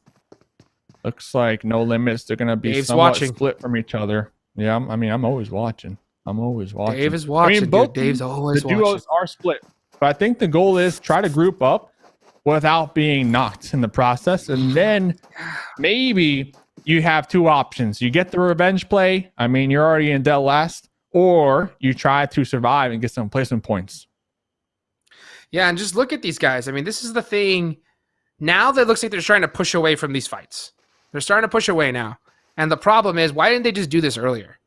Did you really have to lose 2 teammates in order to decide that this isn't the fight to take? Early game fights are so dangerous because even if you do win it, for the most part, you're most likely going to lose somebody because all of you guys are not going to have all the gear that you want. You're not going to have, that full kit, level 2 helmet, level 2 vest, and getting knocked is just so easy. So that's why you see all the top squads in PMGC, other levels. It's almost like they have a gentleman's agreement at the start of saying, hey, we're going to avoid each other completely, and then we'll fight each other later on, unless we see some crazy hot drops or something. Oh, he almost got stuck there. Yeah, yes, that's a disgusting spot right there. Just imagine camping it out there for the rest of the game. If the zone goes on you, ooh, you're good. Ooh. I'm a box, man. And I actually spoke to Gringo from Uncalled For today, and they said that they've been playing together since season 6 as a squad, and this is their first time qualifying for the PMCO Finals. That last year they played in the PMCO qualifiers and did not qualify, so they made it one step further when it comes to this time around, and they still have a couple more games to go, to possibly qualify. But all I know is they need to change up something now. Every single game we see Uncalled For, they are hot dropping somebody. They are near somebody. They are the first team to get into an engagement, and that just has not been working out for them so far. That's just a fact that you can see on the leaderboard. What's the word, Dave? What's the word that you need? Consistency, bro. Consistency. And guess what? If you go and die early because you're hot dropping people, you're not going to have that consistency. You know what you're going to have? You're going to have consistent 14th place. That's what you're going to have. That's what you're going to have if you keep on doing that. So they need to stop having that type of consistency and start looking at the consistency that Daos Legion have and Panda have. And you know how they get that, Dave? With kills, not in the early game, but in the late game. In the late game, where the championship points are earned. Oh, beg for mercy. Please hit this. Please hit it. Please hit it. They need to watch the Terminator tonight. That's what they need to do. And then tomorrow just come in here like I'm Arnold, just straight fragging out. If you're going to hot drop people, you need to make sure you frag out. I'll be back. Yeah, that's what they're going to say. Hey, beg for mercy in the open. BSS. Those shots, though. Too strong. Woo! Too strong. Beg for mercy. This is the second game in a row that you are the first one taken out on your squad. And I said it multiple times. Beg for mercy is such a crucial player for the squad of Exotic Alliance. They need to make sure to keep it alive, honestly. Good nade. Zombie? Oh, they're down. Too far. It's a hard nade to throw. Anytime you have nades on the mountain, it's so difficult. Zombie's lit as heck. He needs Nightmare. He needs his teammates to come help him now. Nightmare does get a knock onto Octavian. That's a really good return one, but he cannot be not peeking. He needs to be putting nothing but suppressive fire to allow Zombie to heal up a little bit. And now Zombie is going to have that sneak shot angle, and the fight is starting to turn on to No Hate. No Hate cannot afford to lose this one. And now it's just Tudor and Jaguar Meow trying to be able to help out their teammate. But look at Jaguar. He's completely on the opposite end. He can't help out his squad here. The play that Jaguar is doing right now reminds me of last game on Sanhok, that Wolf that we saw. Wolf going for that really wide off angle, trying to catch him by surprise. But at this level, PMCO, I just don't think these players could really afford to do that, especially this late into the game. I think you just need to stay grouped up and increase your odds of coming out on top of these team fights, because they are so unpredictable. And I believe we are going to see No Hate probably lose one of their squad mates right now in that smoke, as looking on over here at Exotic Alliance, they're just hovered all around them. Resets. And then the longer the fights last, the more opportunity you have to get third party. Jaguar needs to stop meowing, and he needs to start barking, dude. He needs to start hitting some big shots to help out his teammates, because just like that, they're going to have a sacrificial lamb that is one of their teammates, man. It's going to be a tough loss. It's going to be a tough loss because they need to put up some big points. Oh, Andy's in trouble. That vehicle is on fire. Blow it up. And there's the explosion. Got him. Two-door. Got him. So now that's the opening up. They have to start pressing this. They know it's a 3v2 situation. They got to start going. You have to get aggressive at some point. You have to. You can't just let them reset. Go. Yeah, now they're starting to push here. Jaguars got the front line. Going to be an easy nade. And that's going to get the finish. Nice play. I mean, that's exactly what you need to do. But that hesitation, Dave. Gone. That hesitation. Every little second of hesitation is the reason why you lose one member. And it increases your risk of getting third-partied and getting taken out. So you have to understand that when you got those knocks, those opportunities, send it, baby. You have no choice. You got to do it. Especially when you're playing catch-up to Panda, Daos Legion, GSG Europe, and full Romanian Men, bro. They got a thick point gap. A thick point gap that you got to make up, and you got to make it up with kills. With kills, baby. Also, I think it's about just reading the situation a little better. And I think that comes with time, right? Because No Hate right there, they saw Andy pop into the Bronco. That right there, I mean, we're in the middle of a team fight. If you're popping a Bronco, to me, that's you trying to run away, right? You're scared. You're trying to get on out of this fight. If I'm No Hate, I'm gonna be like, yo, they're scared, right? They're not going to be aware of us pushing so aggressive. So if I was No Hate, I would have just straight up sent it while they were nervous. And they did. But they, like you said, had a little bit of hesitation. I feel like they could have timed it a little better. They did lose one in the process, but they came out on top. They came out on top. So every single team fight, you just take what you learned and apply it to your future games. You should be good. Looking on over here, Entropiq in Rexpect Esports. This could be a big fight. Rexpect, they need about 20 points to close that gap. If they can get 4 points right here, well, they're going to be looking good. Yeah, they're going to be looking good. They just can't afford to lose people early on. And as soon as I say that, Nacho, dude, gets taken out. Doing so well under the bridge last game. It's going to get caught on rotation here. And it doesn't look, I don't see any urgency from the rest of the team to really go pick him up. So, yeah, he's going to get thirsted.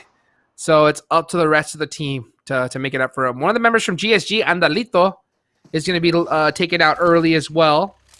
So GSG Europe trying to put up some points on the board. And going against, what is this, 4 Romanian Men? So this is going to be a good fight. If these are two teams that are currently sitting in the top 4.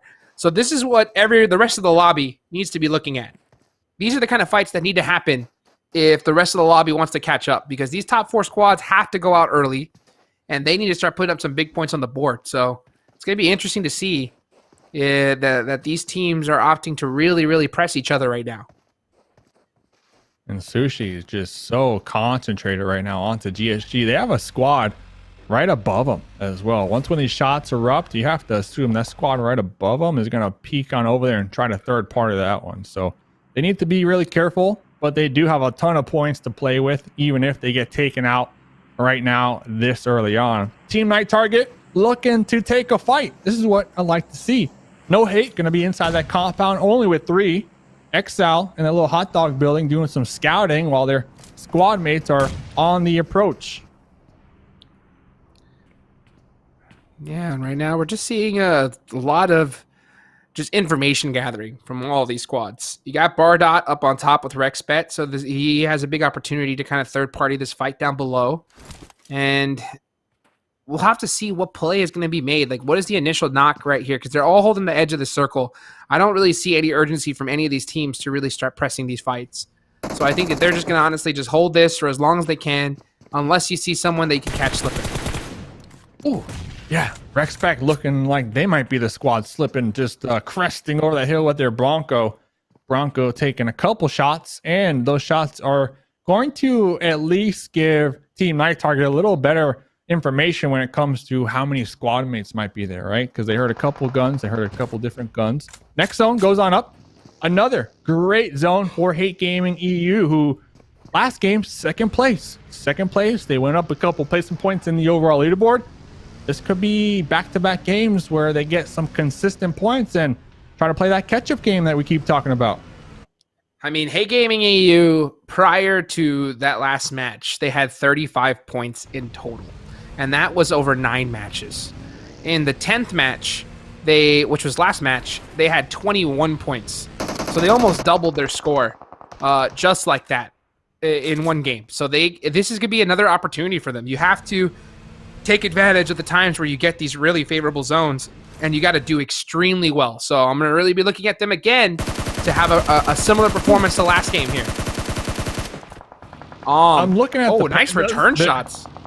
The Pandas are just piling up 3 strong in that Bronco. They are no care in the world. I think, I saw one of their squad mates leaning out the window, trying to take some drive-by shots. And this is just a team that is just playing with confidence, who really aren't scared to get taken out right now. And for good cause. I mean, no chicken dinner. They're in second place with a ton of kills. And I think that's what they're going to continue to do, is just kind of roam around the place and look for these fights. Rexpect, we saw Nacho got taken out really early on, even then with just 3 up. And here we go. We're going to see a push right now from No Limits. All right, well, No Limits be able to make this play. No Limits are in last place, so they need a miracle, I think, at this point. Almost every single game that they play has to be a top 3 finish if they wanna be able to catch up to these teams. 2 kills so far, but due to that initial fight, the early game fight, they're stuck as a duo. And to be honest, I don't see them making it out alive from Rexpect. I don't see it. On the outskirts. Ooh, the Uzi spray. Missing a couple of these shots. Bardaw's going to be pissed after that one. Poppy making the approach as well. 3v2. Simple. Using some bullets in that magazine. So we got 2 Uzis on the inside. And here comes the push. Caster is going to be by themselves with the scar in hand to pre-fire. Here comes the support. That's a nice angle. 3 members from Rexpect. This is a nice push from them. Simple. Jumping on off. Trying to go for some sneaky play maybe here. All right, Simple. There you go. Beautiful little angles he's throwing around. Nice little shenanigans.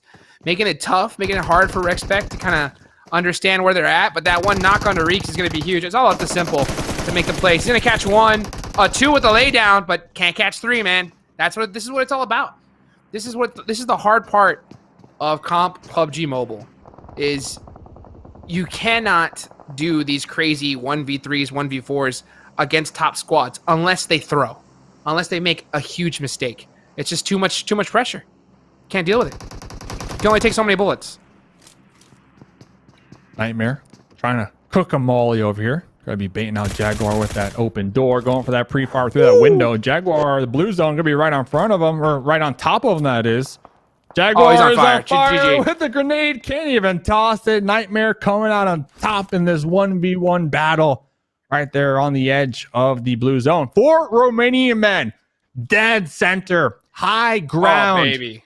All right, high ground, dead center. 12 teams to go. 4 Romanian men are looking so strong right now. But this is Miramar. We see El Chapo on Miramar, always making some plays, but this is going to be Scrimfarms across the street. Clown looking to up their kill count today. El Chapo, they always got the Golden Marauder. Always. You know that that guy likes to shine. And for him to rock that Golden Marauder, there's only 1 of them in the entire game. You know he's heading over straight to Hacienda to get it. Now, for Romanian Men, they're obviously in the best spot, and with how they've been playing, I don't see them getting less than double-digit kills here. Like, they have to have a great performance. LakoNostra Power, though, Style 77 in that bus, that thing is on fire. He's going to be stuck spamming first aids, though, because this is zone number 5. This is one of the most unforgiving circles, especially going on out from here.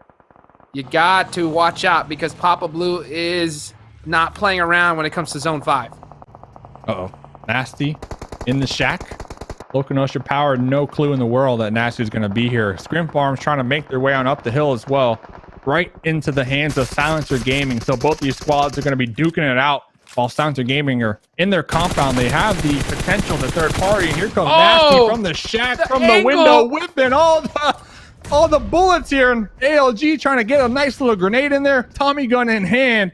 Nasty might have fired the wrong shots right there. And now it's going to be a 2v1. It looked like he had that angle, but it wasn't going to be enough. He just get one. Oh, he gets two! Nasty!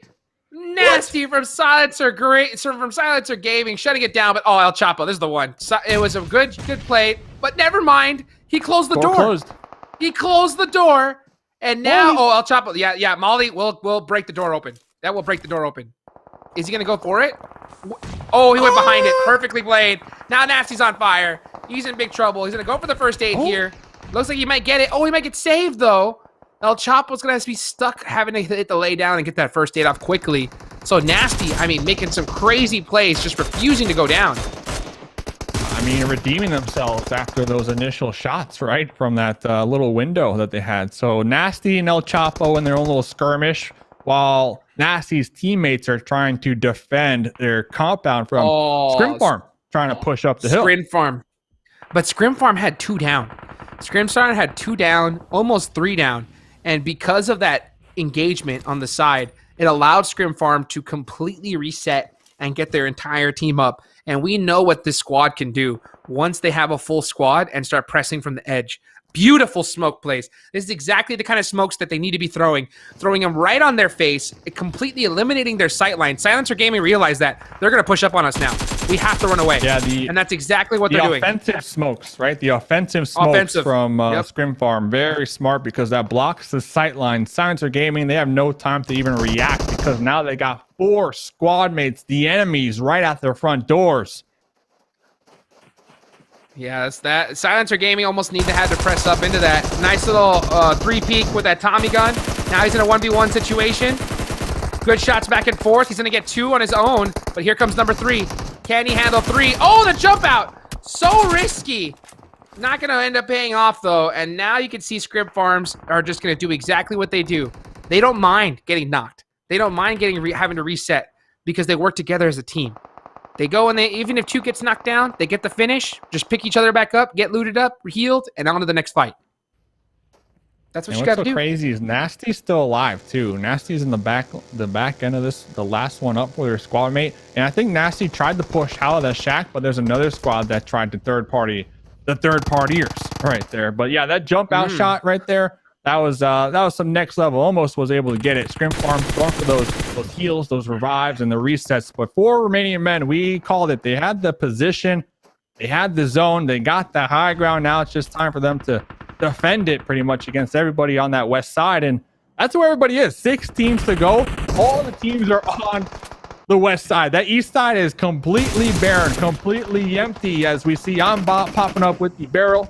6 kills already onto the squad of 4 Romanian Men. And that kill total is only going to get higher because they have a great position.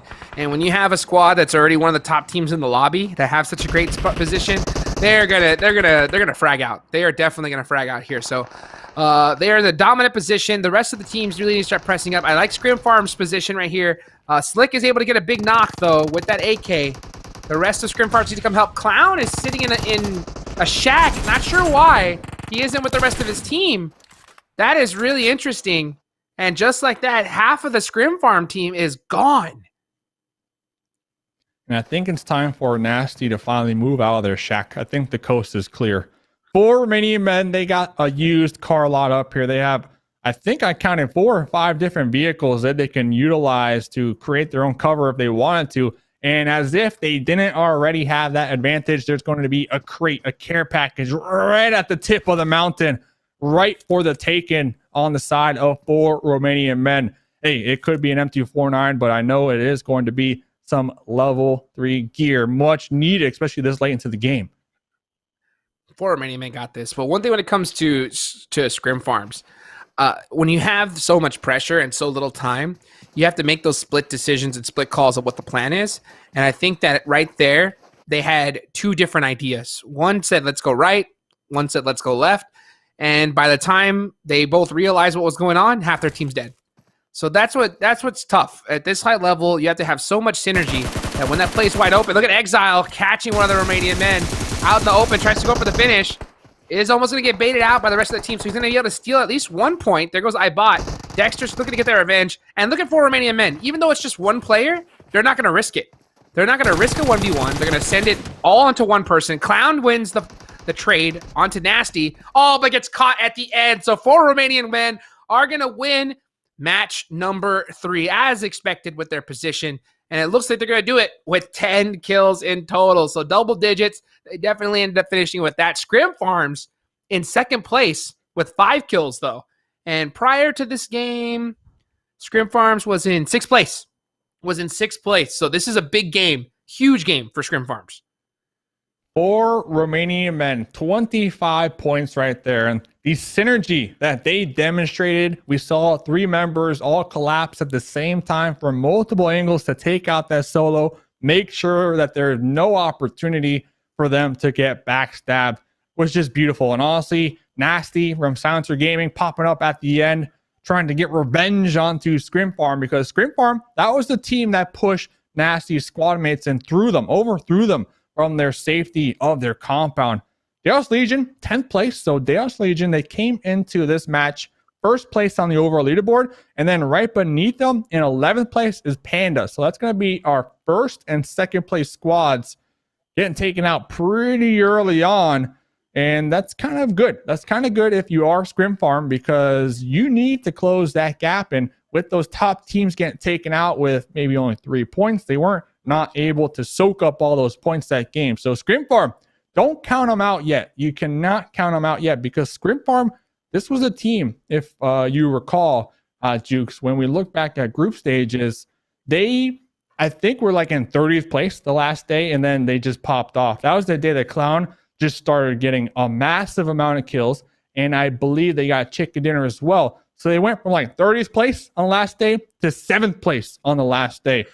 So this is a team, they have that clutch factor, right? And if they can clutch it out today, they're going to set up tomorrow to be within reach of qualifying. And that would be great for the squad. It'd be huge. I mean, that they definitely earned their clutch badge then. And I think that if they continue to perform like the way they just did right now, they're going to earn another one. They're going to earn another one and get a chance, because now I think after this match, I think I can confidently say they are pretty solidly in contention for top 4. They need to finish off strong, though. There's still one more game left to go, and that's going to set the pace for tomorrow, man, because tomorrow is going to be, oh, man, all heck's going to break loose, because it's going to be insane to see who is going to be the top 4 squads representing the EUS division into the PUBG Mobile Pro League. So, ladies and gentlemen, we're going to find that out a little bit later on, but of course, we got one match left here today, and we'll go ahead and see that last match after this short break.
What's happening, everybody? Welcome back to the PUBG Mobile Club Open Spring Split EU West, sponsored by Xiaomi. Innovation for everyone.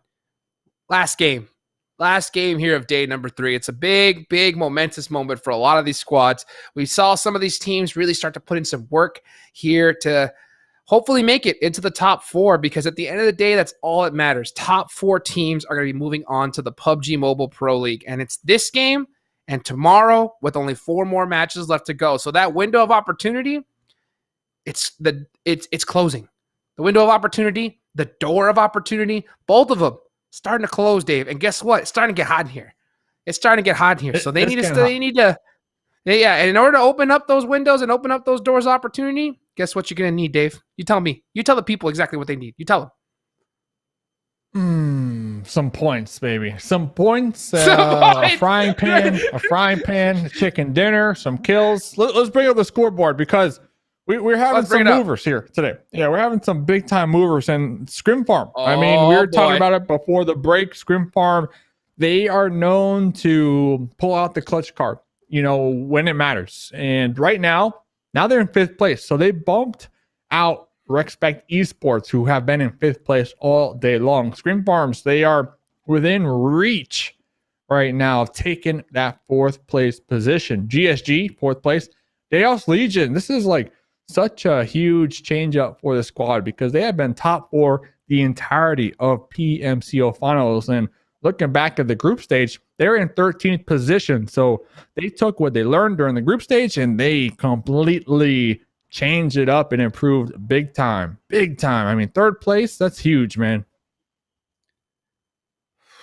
That's massive. I'm just trying to think about how intense this is going to be tomorrow. How intense this game is, how important it is, because the gap from 4th to 5th, it's closed a lot. And I've been keeping an eye on our viewers watching today, and I have been seeing almost nothing but go GSGs in the chat.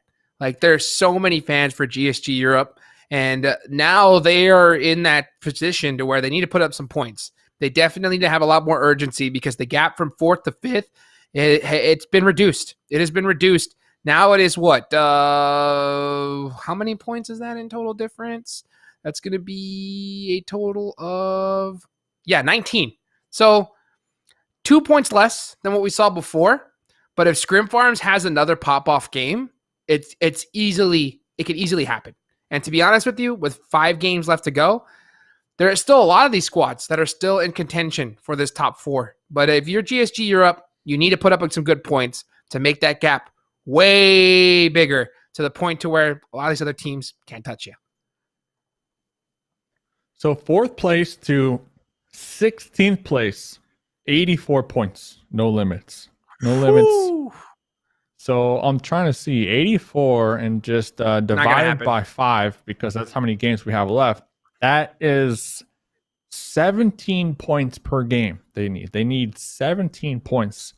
Remember, a chicken dinner is 15 points. So a couple chicken dinners and a massive amount of kills. And that is just to qualify. That's not that 1st place. And that's not taking into consideration everybody else getting points on the board as well. So no limits. They need that ladder now that we keep talking about. We've been talking about since day number 2. Bro, they don't need a ladder, bro. They need a helicopter. Yeah, I was about to say that's what they need. That's what they need. Yeah, in all honesty, I think it's not going to happen. For these other teams to be a little bit more realistic, you look at Silencer Gaming, no hate, who have 75, 74 points. I think even this game, they need double-digit kills in a chicken dinner. If you pull up 10 kills in a chicken, that's 25 points.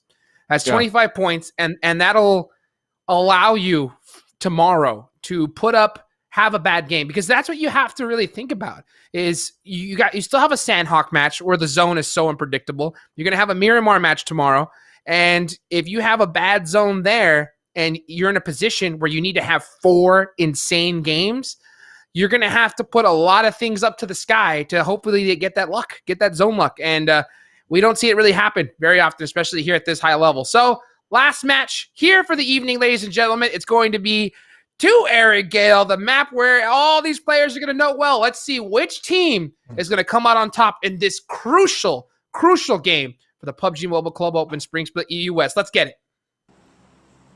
All right, ladies and gentlemen, hey, big shout out to you, the fans, the viewers watching, cheering on your team right now in the chat. GSG, some Scrimfarms, some Team Night Targets. Let us know who you are here cheering for. But at the end of the day, we thank you. We thank you for watching these teams try to live up to their expectations and make their dreams come true. And the final map of today, and then 4 more games tomorrow.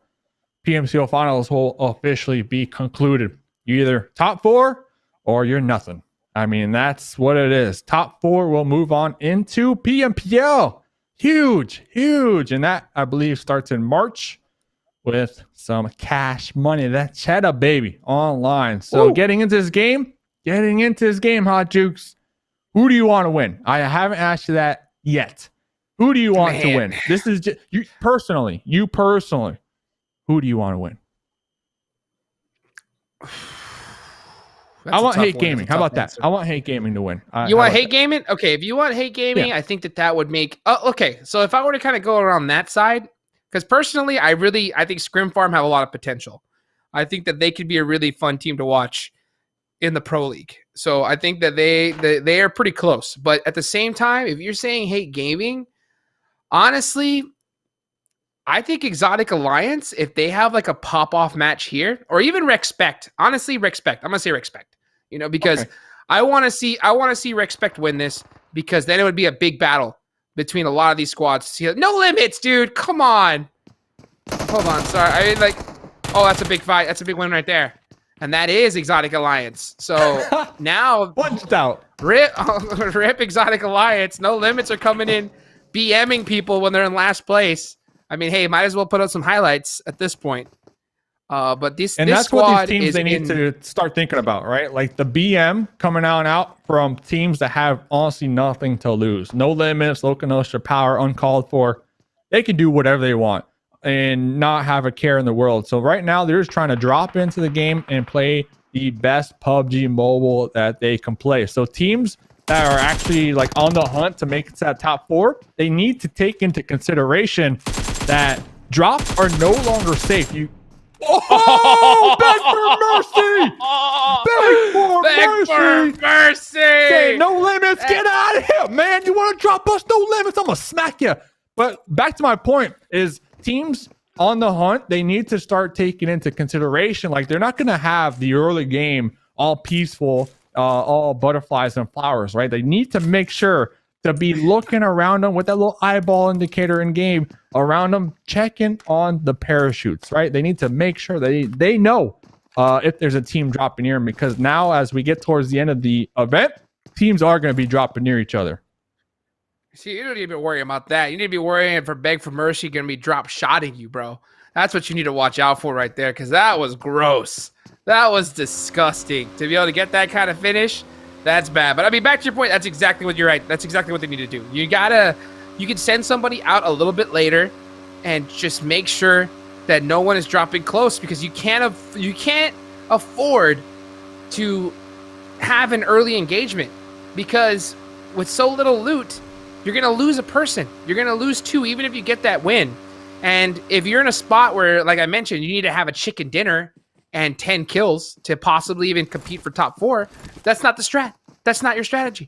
So you got to mix things up. You got to be able to understand that, look at the numbers, because numbers don't lie. And you got to make your strategy appropriate to be able to actually reach the gap that you need to cross. And yeah, if you just keep doing the same thing over and over, you're just going to keep getting clapped. So that's what it is. But what a play. What a play to start things off. Last game. That was beautiful. And that's when secondary and even third drop spots come into play, because teams, they have history here. Players, they have a history here. That history might show itself when we start to see LakoNostra power, no limits, hot drop you, right? If you are predictable every single game on Erangel, they know exactly where you drop. They know exactly where you like to rotate. that's when you run into trouble. When you have teams trying to take advantage of that information and really play spoiler. There's no rule against that. Like, this is a battle royale. Teams could play spoiler. Teams could do whatever they want to do to make your life harder. I mean, they can do whatever. So that's why it's important, especially towards the end of events like this. You need to have those backup plans ready and available, and you have to be comfortable doing them as well. Yeah, man, this is the last matches of these type of tournaments where only top 4 move on. It's chaotic. It really is. There's so many different X factors that now you have to really add into your total game plan, because things are going to keep on changing constantly. You can see right now one of the Pandas just shooting out those buggy tires. Don't want anybody being able to pick up more utility to start moving around, as they're just kind of hanging around central map, because right now they're sitting pretty. They're sitting pretty in second place. They got a really nice gap, and the only thing they're concerned about is just, getting some consistent points and making it into the finals. So I'm going to call you out real quick, because Call me out. the admins asked us before this started who we think is going to win. Okay. You said Papa Blue. Of course. All right. Of course. I said Pandas. I said the Pandas. All right. So, hey, at least I can say my prediction, my bold prediction is on point so far, as the Pandas You're gonna tell me. You're gonna tell me. You're gonna look at me in the eye, and say that Papa Blue has not gotten more kills in this tournament than the Pandas. I'm gonna look you in the eye and say the admins wanted to slap you when you said that. I'm gonna look you in the eye and say. That's what I'm gonna look you in the eye and say. It's the answer. I agree, though. It's the answer, dude. Papa Blue. Okay, that's almost as big as a cop out as saying the viewers are the real winners here, which they are. So the viewers are. The viewers. The viewers, bro. Are the winners. That's the real winners there. I mean, at the end of the day, there's a couple. I would have probably been in the same boat. Because Pandas just have been fragging out of their minds. They are doing really, really well as a squad. In the same regards, predictions that early on, they're so tough. They're so tough because you just never know who's going to pop off. I mean, would you have predicted, and be honest, would you have predicted Daos Legion to be in the top 3? No, definitely not. That's why I'm saying I'm so impressed with them. I mean, 2 chicken dinners, 66 kills so far.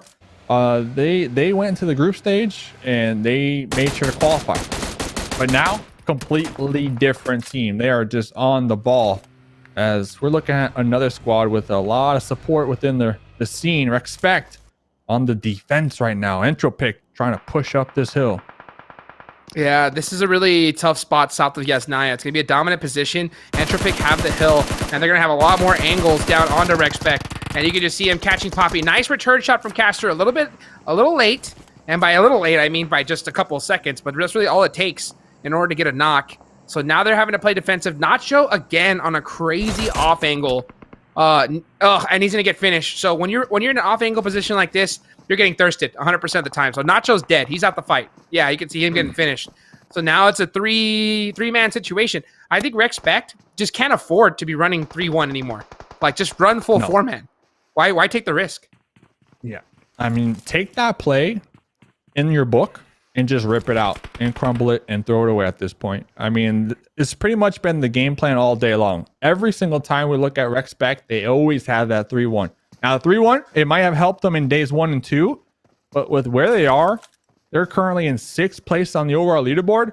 Honestly, I mean, it's just too risky. Losing Nacho right there, 8 minutes into the game, that puts you at a disadvantage. And not only that, look at their position, dead center. Like, only if they had all 4 up right now, I would be like, man, what a great spot. But that's not the case. You need your whole team alive late game. That's just a fact. And now they're getting pushed from a duo from Entropiq.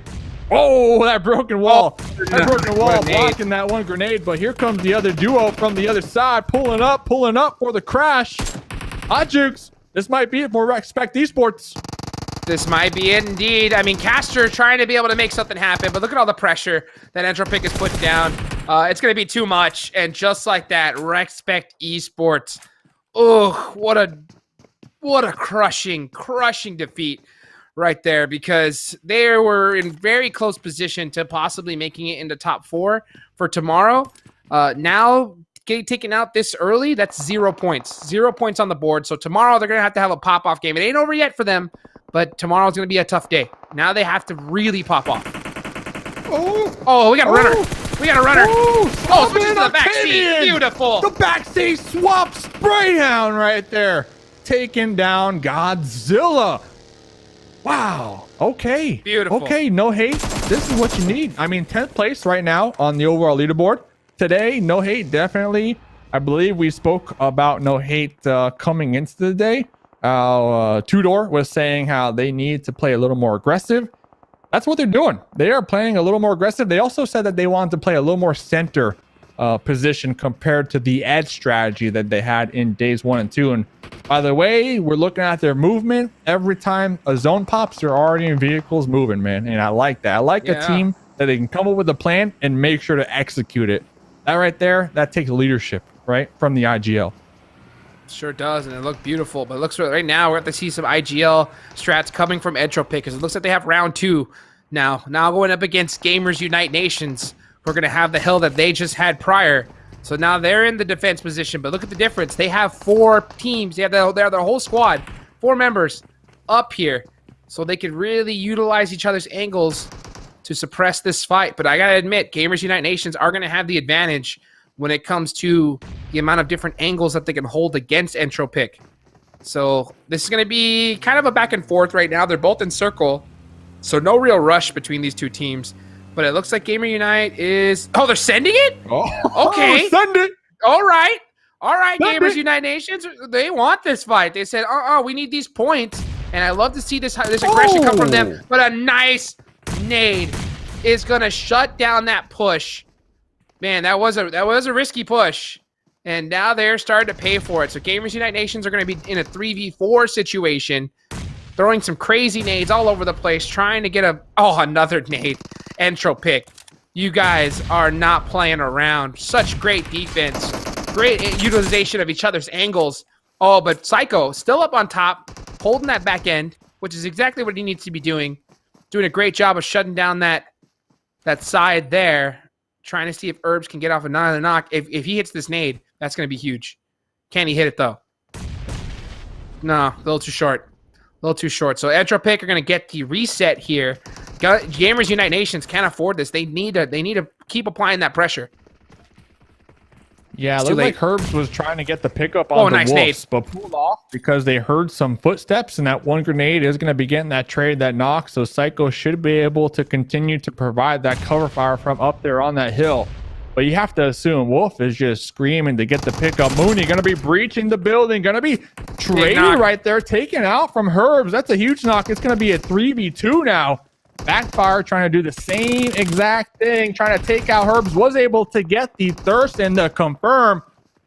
Psycho trying to rotate around, grenade in hand. Herbs doing the same thing on the opposite side. Psycho looking for that ricochet with that grenade. Did they cook it? Did they get the bounce? Will they get the damage? But Herbs on the opposite end. Uzi in hand. Here comes the straight up from Herbs. There's one. There's two. Can we get another one? So low, but Dale with the score. Saving the day. I mean, Entropiq, 8 kills. They have been forced to defend. They were the aggressive squad to overthrow for this position. Entropiq, I mean, 13th overall right now. This is the game they need, Hot Jukes. If they can get more kills and a chicken dinner, whoa. I mean, that's going to close the gap for them. They need a ton of kills, though, to be honest. I'm going to be real. They got 60 points. The gap to get to top 4 is 53. Yeah, 53 points. So to be real, 8 kills is the great start, but they need way more than that. Like, honestly, they need a 15, 20 kill chicken dinner here. 15, 20, yeah. And they lost, I believe, 1 member, or do they have all 4 up still? I think they're getting all 4. They're getting all 4. Yep. I think they may have all 4 up. So this could be a great start here for them. So they need to continue that. It's not 8 kills is great, but it ain't going to be enough. They need to pull out everything. They need to pull out a game that they've never done before, that they want to be able to possibly make it into the Pro League top 4. At least 20 kills to gain the respect. That would be huge. That would be huge. That'd be huge. Well, I mean, it's not about gaining the respect. It's just, it's just being real. I mean, yeah. I'm joking. Yeah. No, I mean, because to be honest, I mean, I would love like a 10-point chicken dinner game is great, but we saw the other day how we saw a team get 15 kills and second place, and they still didn't make it. Like that's the gap that they've already put themselves in. So unfortunately, Entropiq haven't had the games that they've needed over the past 11 matches.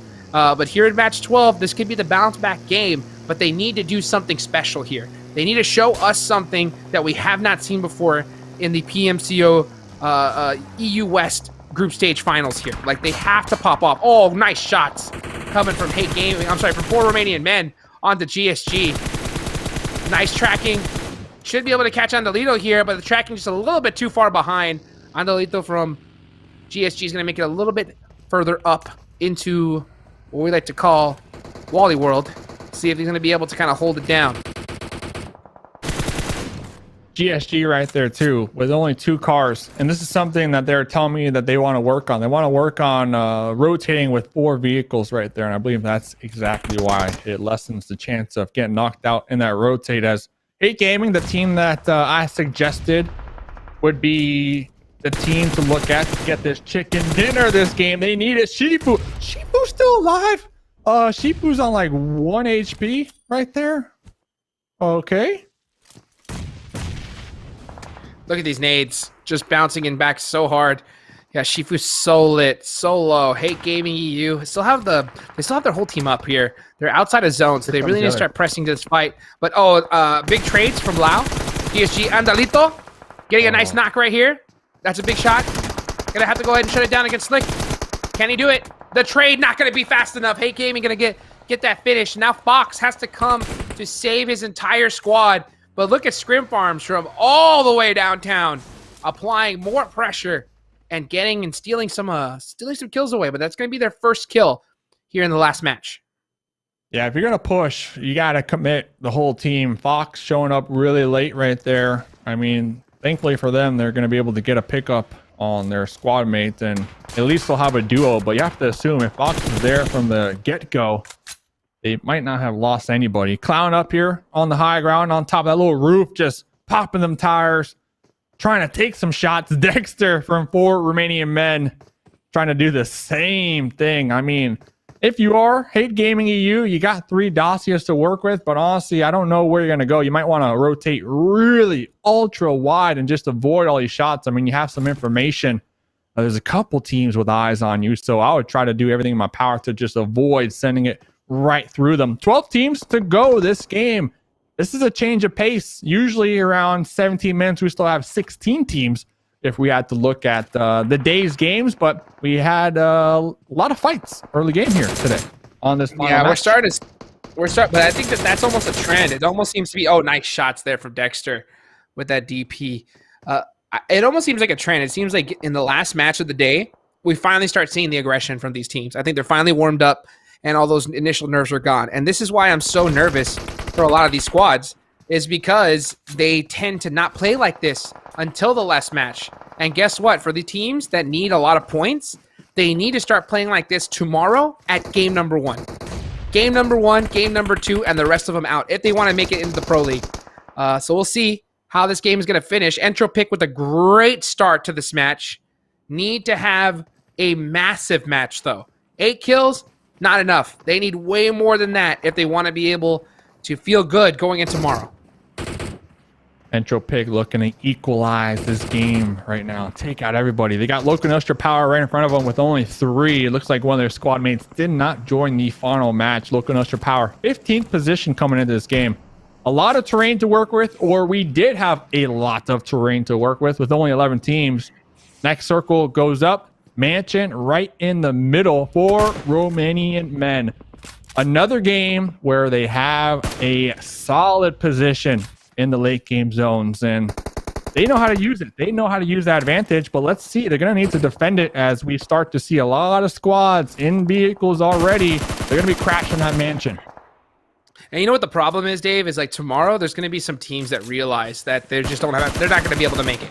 And the problem with that is they're going to start playing a lot looser, and you're going to start seeing a lot of teams go out early. And the problem with that is those squads that still have a chance, those are kills that are taken away from them. That's less points that they have to possibly make it into the top 4. So that's why I'm really stressing the urgency for these teams right here, right now, to have a great game. Look at that. Nice little nade from Exile onto Clown. And he's super pushed up, so it doesn't look like he's going to get picked up by his squad. Scrimfarm, another team, like all these squads, they just need to have a good game here. If I was in this game, I would rather play the forest that we saw right there instead of inside the mansion. Because inside the mansion, it is cover, but it's very difficult if the zone doesn't favor it moving forward to push out because there's a lot of choke points. There's only so many exits and entrances to that mansion with that gate around it. So we are going to see a lot of teams in the forest for the time being. Entropiq playing edge right now, just trying to capitalize on their gatekeeping potential as squads like No Hate are going to be just casually strolling on in. Entropiq need to start playing a lot more risky. They need to almost start sending it constantly because they need kills. They need kills, and the longer they sit here, a lot of those kills are going to be taken away from them. So as great as it is of a position to possibly get the chicken dinner, you can't afford just a chicken dinner. You need a massive amount of kills and the dinner. So we'll see where they end up on top. If they're able to do it, they need at least a minimum, in my eyes, 30 points here. They need 30 points if they want to feel good going in tomorrow. So you're looking for that chicken dinner. You're looking for that chicken dinner with a couple more kills. Daos Legion still alive with 4 up as well. That's a little alarming for me if you are an Entropiq fan looking to get that chicken dinner, because Daos Legion currently in 3rd place on the overall leaderboard. Ooh, AWM with the SKS suppressed right there. Trying to hit them toes, and talk about hitting them toes. Styles trying to get the quick flick on a Mooney. Is able to pop behind that little ridge. Is going to be taking some blue zone damage. I don't know. Papa Blue, you predicted them to be a big winner as well in this tournament, and I have to say, I agree. I think Mooney wants those shots back. I was thinking we're starting to see a little bit of nervousness come out of Entropiq, because that should have been an easy flush right there for Mooney. Unfortunately, just missing those shots. And now they're going to have to start sending it in. And to me, I think this is a little late. Yeah, this is a little late of a send. Now you got a lot of teams looking right at you. And you can just see Entropiq doing a very, very odd push into a very central area. Now they are trying to get into this mansion spot and hopefully get into the circle. But they had to make a sacrifice of a teammate just to even get this far. They still got a long way to go. Long way to go, and they're within grenade range of Team Night Target, currently trying to rain down a little mini red zone of themselves. And Entropiq, their game plan looks to be the snake plan instead of the aggression that we saw from them early on. AWM trying to get some nice shots on the No Hate as they push ever so closer into the zone. Man, dude, this is getting intense. Look at this. 7 teams remaining. Only 18 players left alive. So, like, if you're Entropiq, you need to kill, man, almost half the lobby that's left. And you got Daos Legion, who is just a monster team, who have a really dominant position. 4 Romanian Men are still alive. All these are teams that are still in the top 3. So, it's going to be definitely a huge challenge for a lot of these teams here. Scrimfarms, Spectre, I mean, that is a big player right there. He needs to stay alive. That's going to be a huge moment for him. But now you see Daos Legion. Here they come pressing up almost for free. Going to get some return shots. Chaos going to shut down that press a little bit. Here they go. Big plays coming out from Team Night Target. This could be their game. I mean, Team Night Target have a really dominant position. They got some really nice knocks on the Daos. But are they going to stay in that spot? Or are they going to press this fight? And Spectre's right there. Yeah. Spectre can hear all of the movement right now. They're getting peppered from across the way with those mollies behind the crate, but Spectre probably saw them squad mates, those enemies, crawl into the garage. But the game plan, remember, Scrimfarm currently in 5th place on the overall leaderboard. Placements are key. So if Spectre gets taken out right now, that will be 4 points for the 6th place finish. And Daos Legion, they were confirmed, taken out. Mooney, the snake right here. Spectre could have taken those kills. Like, he could have stolen them, but instead opted to play it safe. because he's in a position now to where he just needs to put up some consistent points. Like they need to put up some decent points to be able to make it into the top 4. They can't afford a 0-point game. So they've gotten into 5th place at least. To be honest, they need probably a top 3 finish to feel good. But we still got Team Night Target, who have 12 kills. Boatload of kills. Yeah, they have a boatload of kills, 12 kills. Big game for them. I wonder where they're going to stand at after this, because Team Night Target's in 7th place. 7th place, 88 points. I know we haven't been talking about Team Night Target a lot. They had a great day number 1. They were on the top of the leaderboards, and unfortunately just didn't have the same success in day number 2. Day number 3, though, they could be finishing super strong here. I mean, they already have 12 kills. Great game so far. If they end this with a chicken dinner, I can only imagine. Oh, no, that's it for Scrimfarms. So 5th place, done. 6 points, not bad. 6 points, not bad. Entropiq, Mooney looking for some solid placement points. We were just talking about Team Night Target. This has to be one of their biggest games in some time right now. 7th place on the overall leaderboard. They're looking for that chicken dinner so that they can have that fighting chance tomorrow to close that gap and qualify. Remember, top 4. That's who is going to be making it into PMPL. Silencer Gaming, they are going to be on the outskirts of Mansion in that little building. All 3 of them up, healthy, ready, bullets loaded. Mooney needs to make sure not to be spotted. I would take off that backpack. Right now, Mooney. Definitely, yeah. Towards the end game, take off the backpack because you really don't need a lot of that utility. You're not going to use it. You only need so many shots, and anything you can do to reduce your sight lines is going to be huge because Entropiq, I said they needed a chicken dinner and like 15 kills minimum. And to be honest, Mooney in the position he is, snaking like he is, and he's got that backpack sticks out like a sore thumb. So that's gonna be tough. I love that backpack, by the way. I used to wear it all the time. I named him Jerry, and he was a really good buddy of mine. But at the same time, I think you gotta leave Jerry down, put him down, because you need some serious points. Yeah, Jerry might get Mooney killed. Oh, he took it away. Okay. Jerry's gone. Jerry, defeat Jerry. in the blue zone. Gold Touch is going to be concentrating on to Team Night Target. So Team Night Target, they have Silencer Gaming and 4 Romanian Men just locked in right there. And Mooney, 4th place, 8 points. They got a couple kills to go with it, so still very strong game from them. Now we start to see those smokes as all these players, they need to go into a more centralized position. I wouldn't be surprised when we start to see these players pass off those heals. Go for that heal strat. Leave one behind. You never know. You might be able to get some additional placement points. But it's going to come down to an all-out bloodbath in the smokes, the pre-fires. You're not going to see nothing. Yeah, that was a strong game for Entropiq, but to be honest with you, they needed an insane game. They need an insane one. So hopefully they can use this energy and bring it into tomorrow and really bring the heat. But right now we got to look at these last 3 teams. Silencer Gaming for it. Oh, look at that. It's going to be just chaos up left for Team Night Target. He's going to have to make some plays here. Silencer Gaming going against 4 Romanian Men, though. The crazy free fire.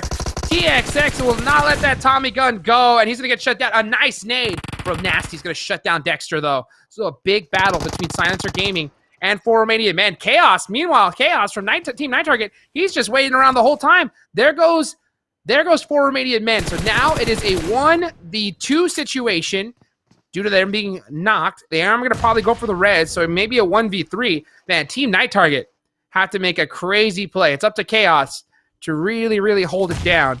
But right now, it looks like it's all Silencer Gaming to finish this out, as they're going to have 3 up. Chaos is really out of position.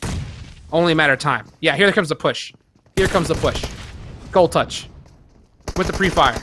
Gonna send it in first. Gonna run through the fire, baby. It said, you know what? We're taking this chicken dinner, and we're taking it well done. Just like that, Silencer Gaming are gonna be the winners here. The last match of day numero 3. And now we have Team Night Target, though, with, what was that, 12 kills? 12 kills? Wow. In second place? That's a big Chaos game. With 7. That's a big game. 7 kills on the dude. Chaos. And he lasted to the end. No meds, though. No meds. I mean, when we checked in with Chaos, they had about 1 bandage, 1 first aid. Not a lot to work with if they wanted to try to heal off at the end. And I don't even know if that would have been an option, because Silencer Gaming, they committed. They had their 3 members, and they just straight sent it. They wanted to make sure to secure themselves their second chicken dinner here when it comes to the PMCO Finals. And that's another squad. I mean, LakoNostra ICE, this is what Sanhok Gaming they used to be called, LakoNostra ICE. They did not technically qualify, right? They didn't make that top 16, but they were blessed. They were given that second chance, and they're trying to make sure to capitalize on that second chance and qualify with this chicken dinner. Now, it should boost them up on the overall leaderboard. They probably aren't going to be top 4, but you know what? That chicken dinner is going to give them hope. And that's all they need. That's all a lot of these teams need, is just that little bit of hope to come into the last 4 matches and pop off, right? Because some other teams on that right side of the leaderboard, I don't know if they're going to have that hope, right, Hot Jukes? I mean, you're about 100 points behind even qualifying. Yeah. That's kind of impossible. I never really say that, but if you're 100 points behind and you have 4 more games to go, I don't know. I don't know, mate. I don't know. But Sanhok Gaming, chicken dinner right there, that's going to give them that hope. Well, let's pull up the leaderboards. Let's get straight to it. Let's go ahead and see exactly, so we can talk a little bit more on what exactly these teams are going to need, because this is going to be huge. This is going to be it for day number 3. Now there's only going to be 4 games tomorrow. 4 matches. Erangel, Sanhok, Miramar, and back in Erangel again. And you can see here, GSG Europe Team Night Target. 5th place. 2-point difference. Remember, ladies and gentlemen, top 4 are going to move on to the PUBG Mobile Pro League. That's it. We're only taking 4 teams. So this is going to be a close one tomorrow. A real close one. Scrimfarms still in the game. Silencer Gaming, after that match, they put themselves in the game. And just like that, Rexpect Esports are in 5th place. Now they're in 8th. So they have to have a pop-off day tomorrow as well. That's what I'm saying. Close. That chicken dinner from Silencer Gaming, they came into that last match like 11th place, right? That chicken dinner now places them only 19 points behind qualifying in that 4th place. So talk about having a fighting chance in the last day.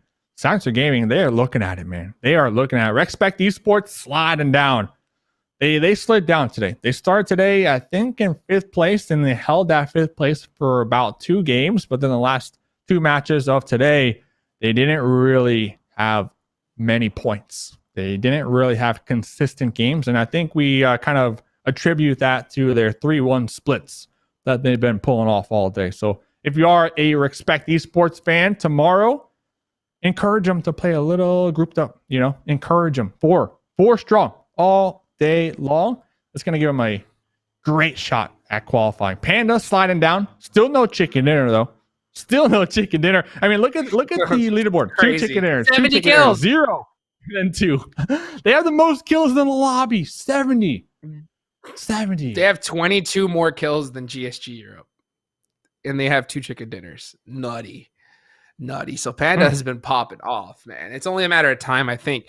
But that's the problem, is that tomorrow is going to be an interesting day, because you got a lot of teams, I think, that they're going to realize there's no more chance at a certain point. And I wonder how that's going to affect the lobby. Like, what is their play style going to be like? Are they still going to be hungry? Are they still going to go for it? Or are they going to play a little bit more lax? And the problem is that if they play more lax and start going out early, the teams that need kills to catch up, those are kills that gone. Those are more points gone. So, man, tomorrow's going to be a heck of a day, bro. Tomorrow's going to be insane. For everybody watching, I hope you've enjoyed the show so far. Make sure you hit the like button, hit the subscribe button here on the YouTube channel. Make sure that you go ahead and keep up to date with all the latest information. Of course, you can always follow the official PUBG Mobile Esports Twitters, or even our handles. You see right down there, Hot Jukes, Mustache Dave. Shoot us a follow. We always like to go ahead and interact with all you guys and see what your thoughts are going into tomorrow's matches. So that's going to be the wrap up here for day number 3. Of course, a massive shout out to our sponsors, Xiaomi, innovation for everyone, for making this all possible. Ladies and gentlemen, that's going to be it for today. We'll catch you guys tomorrow. Hope to see you there.